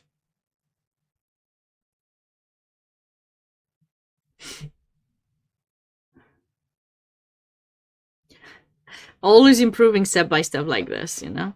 Like extra pawn, and he's gonna be able to convert this. I'm sure he's gonna convert that. How did this game end? Okay, white was struggling with the pressure there. Elliot won in a nice fashion. Oh yeah, we saw this game drawn. Black would have tried to play Rook f8. It was kind of interesting that it was the best move. It's always, yeah, it's amazing to see. Some of these kids are amazing. They're playing so good. So b3 was a mistake, but apparently white had a move with which they were gonna do. Was it Rook c1 first? After Rook c1, can I take it? Oh my god, I just blundered. I'm definitely getting tired. Oh my god. Yeah, back rank, back rank. Don't fall for it. Do not. I'm glad he didn't play it, Asher.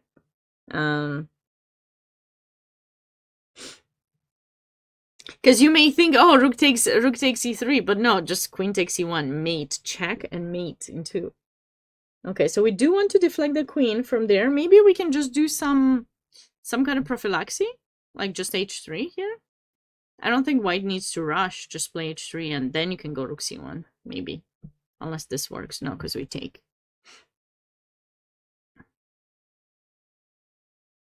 Yeah, but after b3, I guess he just decided to offer a draw.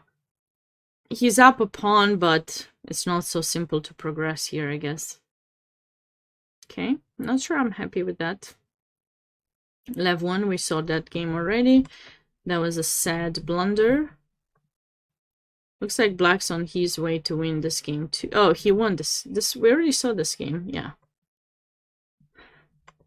It's actually nice that white tried to stalemate themselves, but ended up getting mated instead. Like, the last chance. I like how white played till the end in a way, because, like, last chance, what if black was gonna play f5? And then we would get a stalemate. I mean, it can happen, right? Hope dies last. Isn't that what they say? I believe so.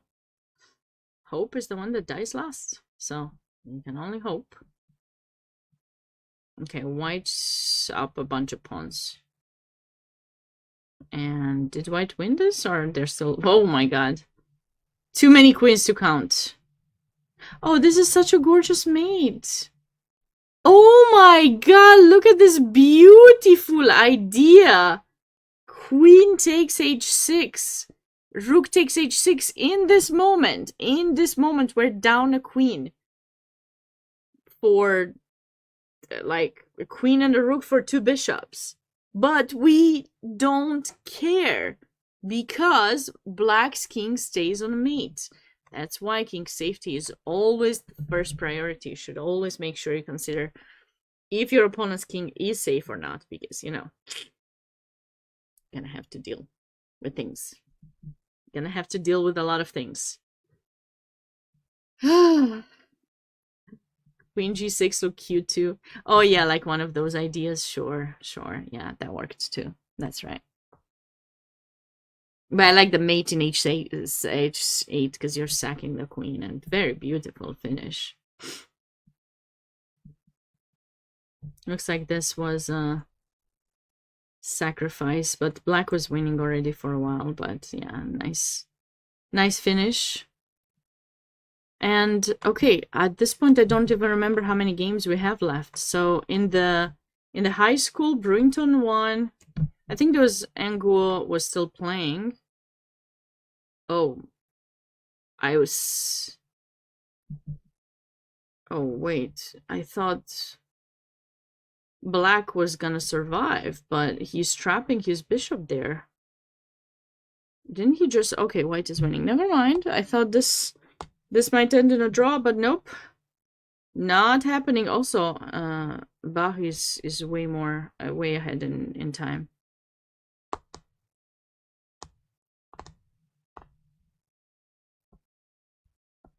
What's the best approach to win with white? Knight d1 e3? Yeah. No. Wow. Okay. Okay. No. Is bishop d3? How is this winning? Yeah, I have the same question, Chess. Wait, is bishop b3 a thing? Or is it... No, it can't be. No, it's... Can I play a 4?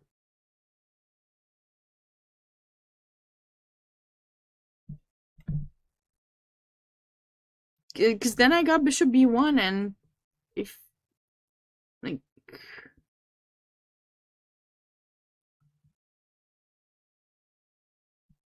So how is white winning? Was it g3? Yeah, g3 maybe, like Seba said. Yeah, the king and pawn is winning because you're up a pawn. Yeah, the king and pawn is winning. But But knight d1...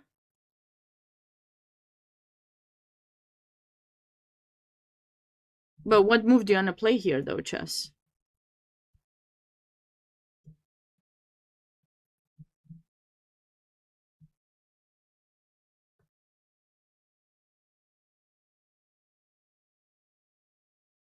This is the position before the blunder. I'm back. This is the position. White play knight d1 after that says it's a mistake.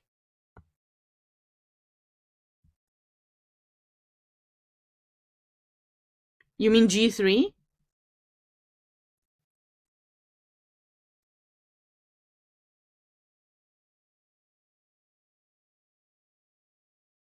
This should be winning. Because...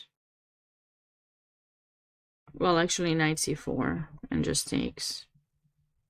And if you go back or something, still knight c4. And then I think I can go d5 and bring the king to help. Yeah, knight d1 is a blunder because now after f4 should be a draw. I'm not sure how, but it is.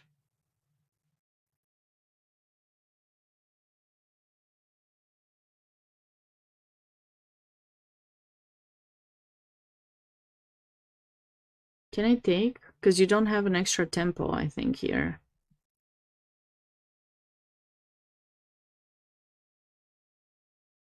So this is actually a draw.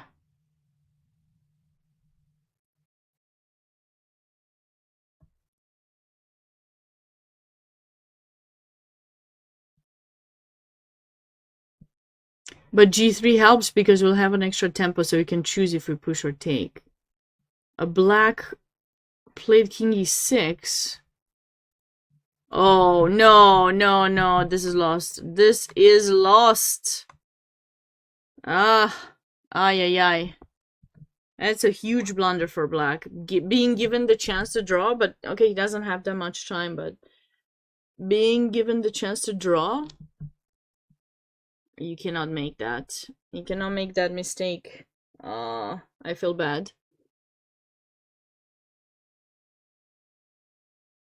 No, now it's a draw. No, it's a loss, sorry. Now it's a loss. Now it's a loss. Yeah, g3 is a nice idea.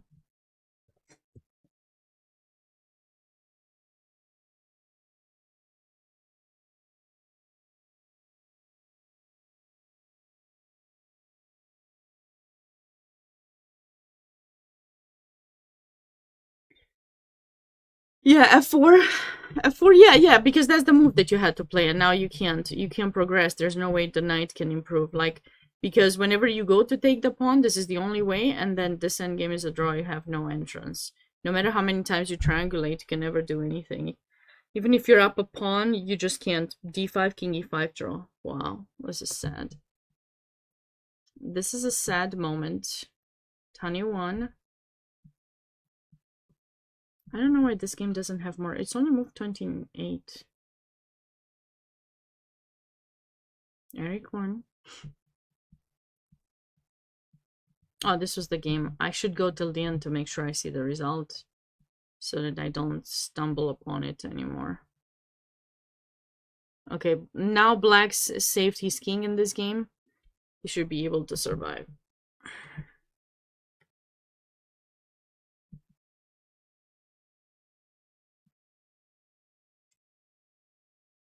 I believe all of these games were done. Oh no, one more.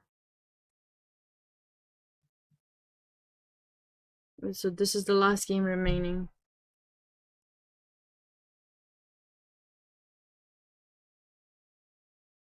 Okay, but white is down 2 pawns. Chances are slim. Tariq will be winning that. This was ended in a draw.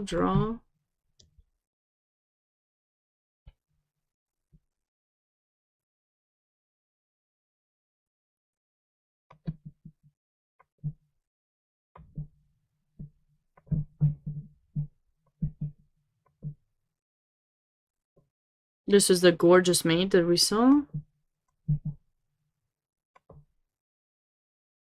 So we only have one game in elementary, one game in middle school, and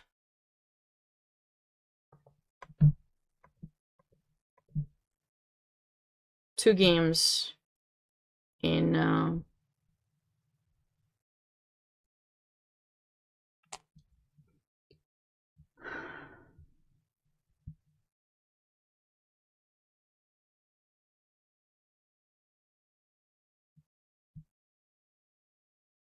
Rose drew her game. She's very impressive. Actually, I also can't wait to see Megan Paragua's games too. They were not broadcasted live yet, but once they are, would be nice to check it out too. Yeah, no, but Rose is playing also. She just drew her game now.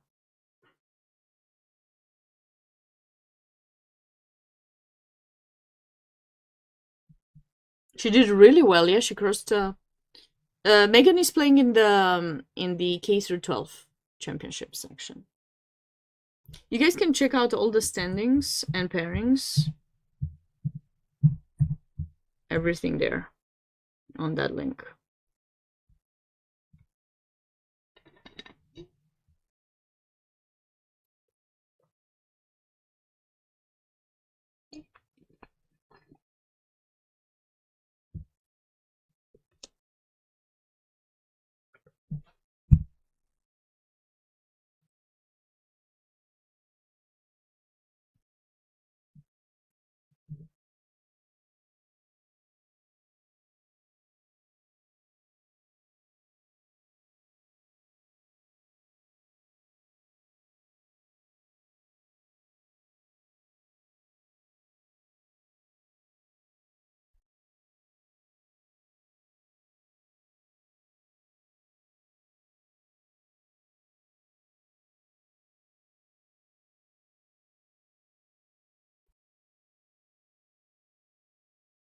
Wait, sorry, I wanted to go back here. What happened? Queen G6? Queen G4?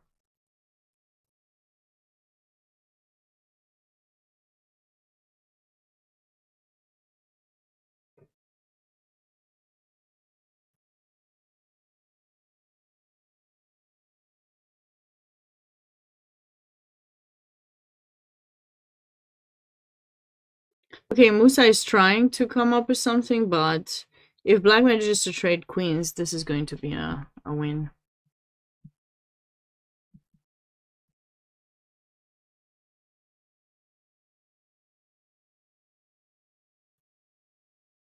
Joseph is definitely trying to outplay his opponent somehow, against the d-file, but I don't see entrances because it's so symmetrical. Other than trying to put pressure here somehow, maybe get an f4 in. I'm not sure even if he can. He has to protect e4 to get a 4 in, or maybe he's trying to get the queen to g5, but there's not that much progress that I'm anticipating. Oh, sorry. That I'm anticipating there.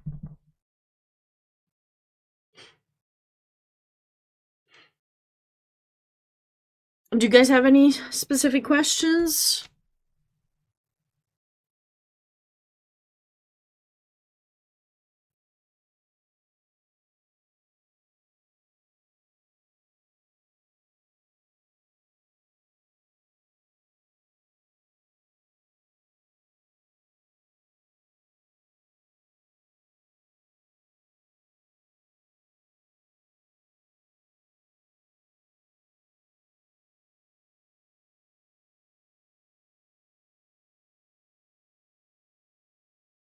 Are you playing in any tournaments in the near future?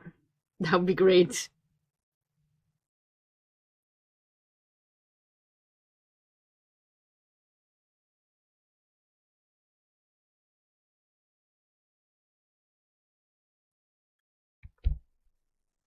Endgames are not my superpower. Not the question. They are difficult, but queen endgames are always very tricky, you know? Queen endgames are always like...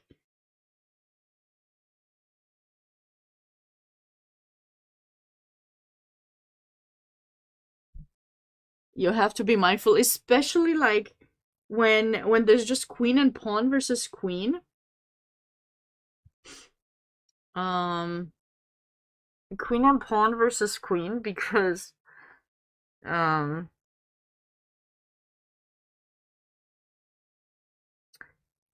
you have to always be mindful for checks to make sure there's no perpetual check. But when there are more pawns on the board, there's always a nice path to improve, because you can bring your king with the queen together, push the pawns forward, grab material. Like, it's always something nice that you can do. Queen and pawn in games, and I'll just flip a coin. No, Sebas, that's not how you do it. That's not. Yeah, it's not gonna happen this year, Sarhane. I appreciate it, but yeah, I've been focusing quite a lot on commentary and social media and teaching. I'm kind of passionate about the commentary these days. And in the summer, I'll be teaching quite a few camps. So I have to see if I find enough time to work. I used to really want to play everything, and it was too much without preparation. I used to do that when I was a kid sometimes, like not kid, but like, at some point I had long-term preparations and it wasn't something specific for a tournament and I was doing well. But these days, if you're not having a really good mindset of training, exercising, eating healthy, everything combined before a tournament, you're not going to do well, especially in the US when there are 2 rounds a day and it gets exhausting. Just never resign. Of course, Chess. Yeah, never resign. Ever. Like, never, ever.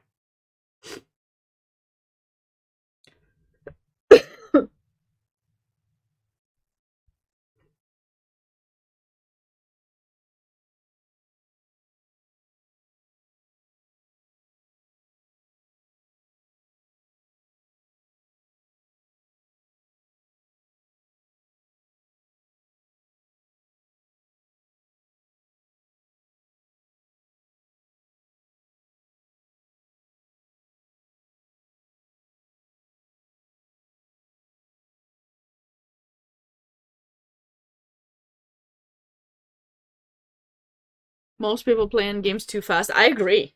But you know why they play them too fast, Chess? Because they spend too much time in the middle game and then they have to figure out how they're gonna, okay, well, this is over. This was over. Yeah, probably Musa lost some time, but he fought really hard. He definitely fought really hard in that game. And then we have this game and this game. What is going on here? Because looked like white is trying some perpetual, but black's gonna escape quite fast, I think. Okay, we're approaching the end. No pieces, they think it's easy. Yeah, it's never easy. End games are never easy. You don't have enough time. You do not.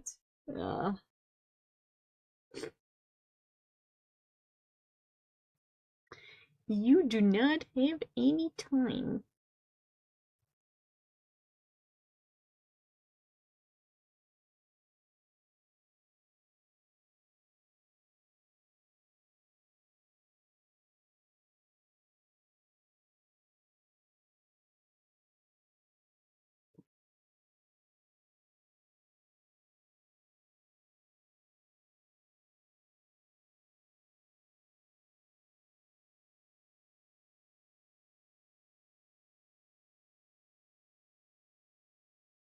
Okay. All right. Black should be winning this. Just go grab the B pawn. I don't know if they're playing this fast, or they probably are, but I thought there was increment. I think there's no increment.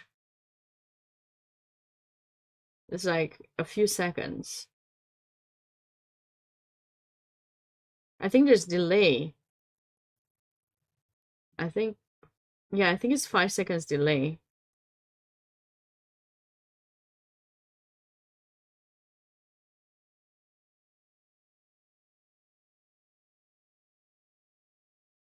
Ten seconds. Okay, sorry. 10 seconds, yeah. I knew there was delay. I didn't remember the amount. Okay, now it's winning. Okay, well, that game finished quite fast. And then this one? How do they have so much time compared to the others? They barely play. I think there's some issues with this game, and it's just not showing the moves or something. Like, there's no way those guys are almost done, and these guys are not. It's just they made much less moves than those.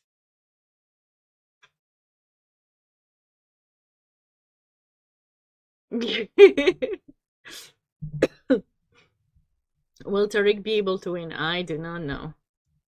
I do not know.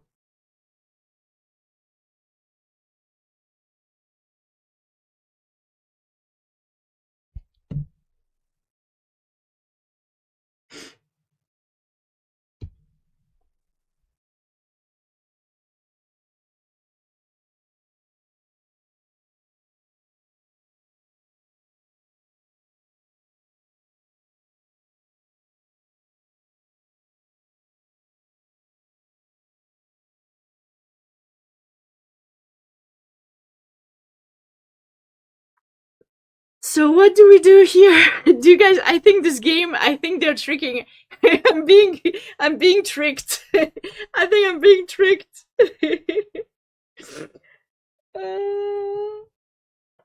I'm being so tricked right now. So.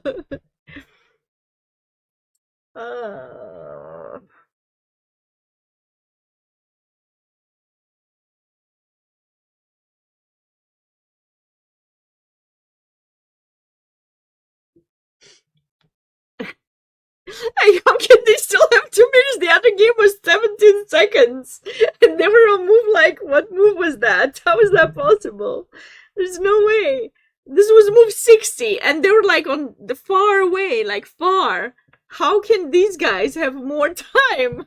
I think this game is manually input, and whenever the TD okay, that was I don't want to make a mean joke. It's fine.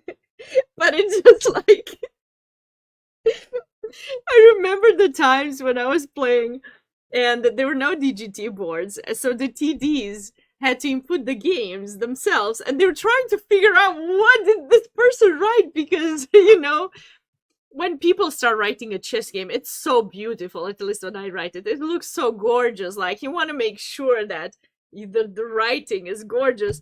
Once you play some moves, at the end, just like some scribbling there, you can't figure it out. So I remember some poor TDs, they were arbiters in Europe. They would sometimes go to the players the next day and ask them, what did you write here? Can you send me your game in PGN? Because I need to submit it. and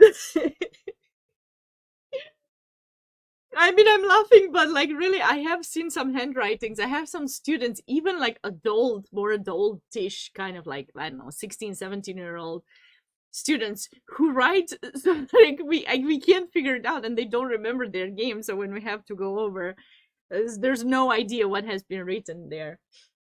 I think I've done that too sometimes when I'm in time trouble. I was like, whatever, just write something.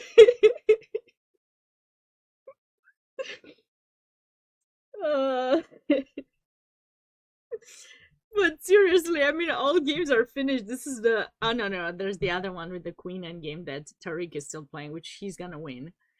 But I'm sorry, guys. I think I'm getting tired. So the best way to stay awake when you're getting tired, you know what it is, right? Laugh.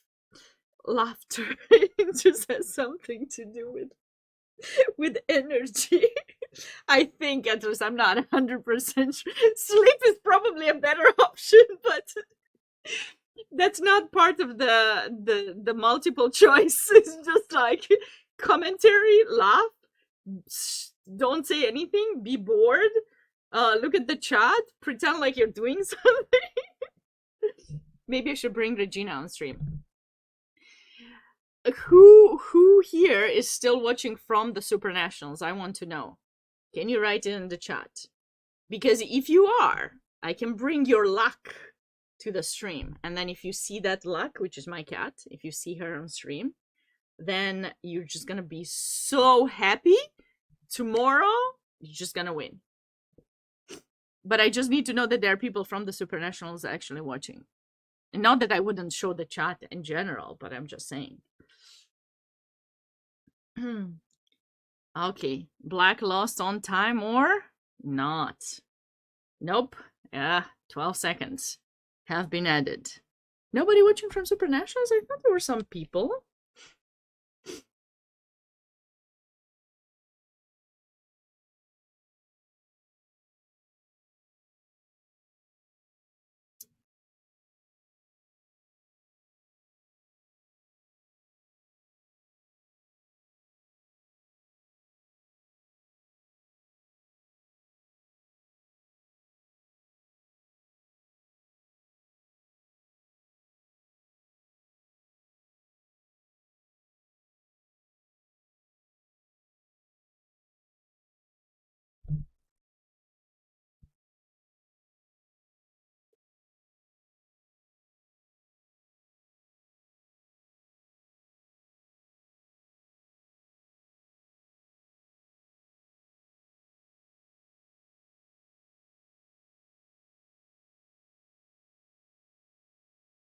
I lose too much rating in scholastic events. Oh, so you're playing one chess. Oh, was your game live? What did you do? How are you doing in the tournament?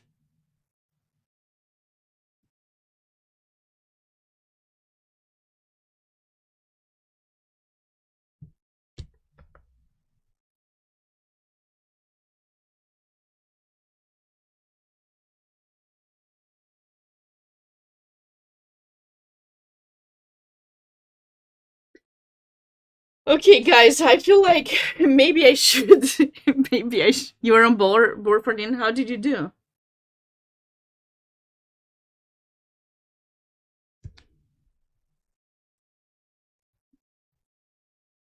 Won both. Yay! So maybe tomorrow we'll see you live. If we do see you live, hey, be sure to come back and let me know which one you are if you want, or submit. If any of your games are nice, submit them. Let me bring my cat before I say goodbye tonight, so that it brings you luck. Stay here while I bring her. Like it's gonna be like a special treatment. 1 second.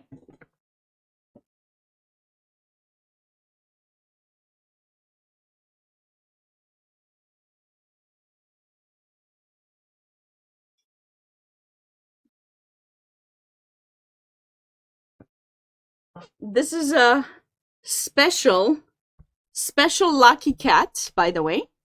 So now that you saw the cat, you gotta win, because she's a lucky one. So, chess cat on stream. You're gonna become famous, Reggie. Not that you weren't before. So, anyways, guys, I really appreciate all of you sticking by. You're gonna play Tariq? Well, you gotta get ready. You gotta pay. Oh, because he's gonna win. All right, well, you got this. Just focus, play a good game, look at good moves, and try to get a good night's sleep. I hope I'll see you again soon tomorrow. Like I said, 3 games, 8:30. I'll be live at 8:30, 1 and 5:30 p.m. There's a lot of times to catch me on stream. I would love to see all of you again. I want to say thank you to David and Maureen for supporting this this stream and making sure that we are doing commentary for all of the games. So very thankful for that. I hope you guys have a wonderful rest of your evening. Enjoy your weekend. If you can stop by, be sure to say hi. And Regina says good luck to everyone.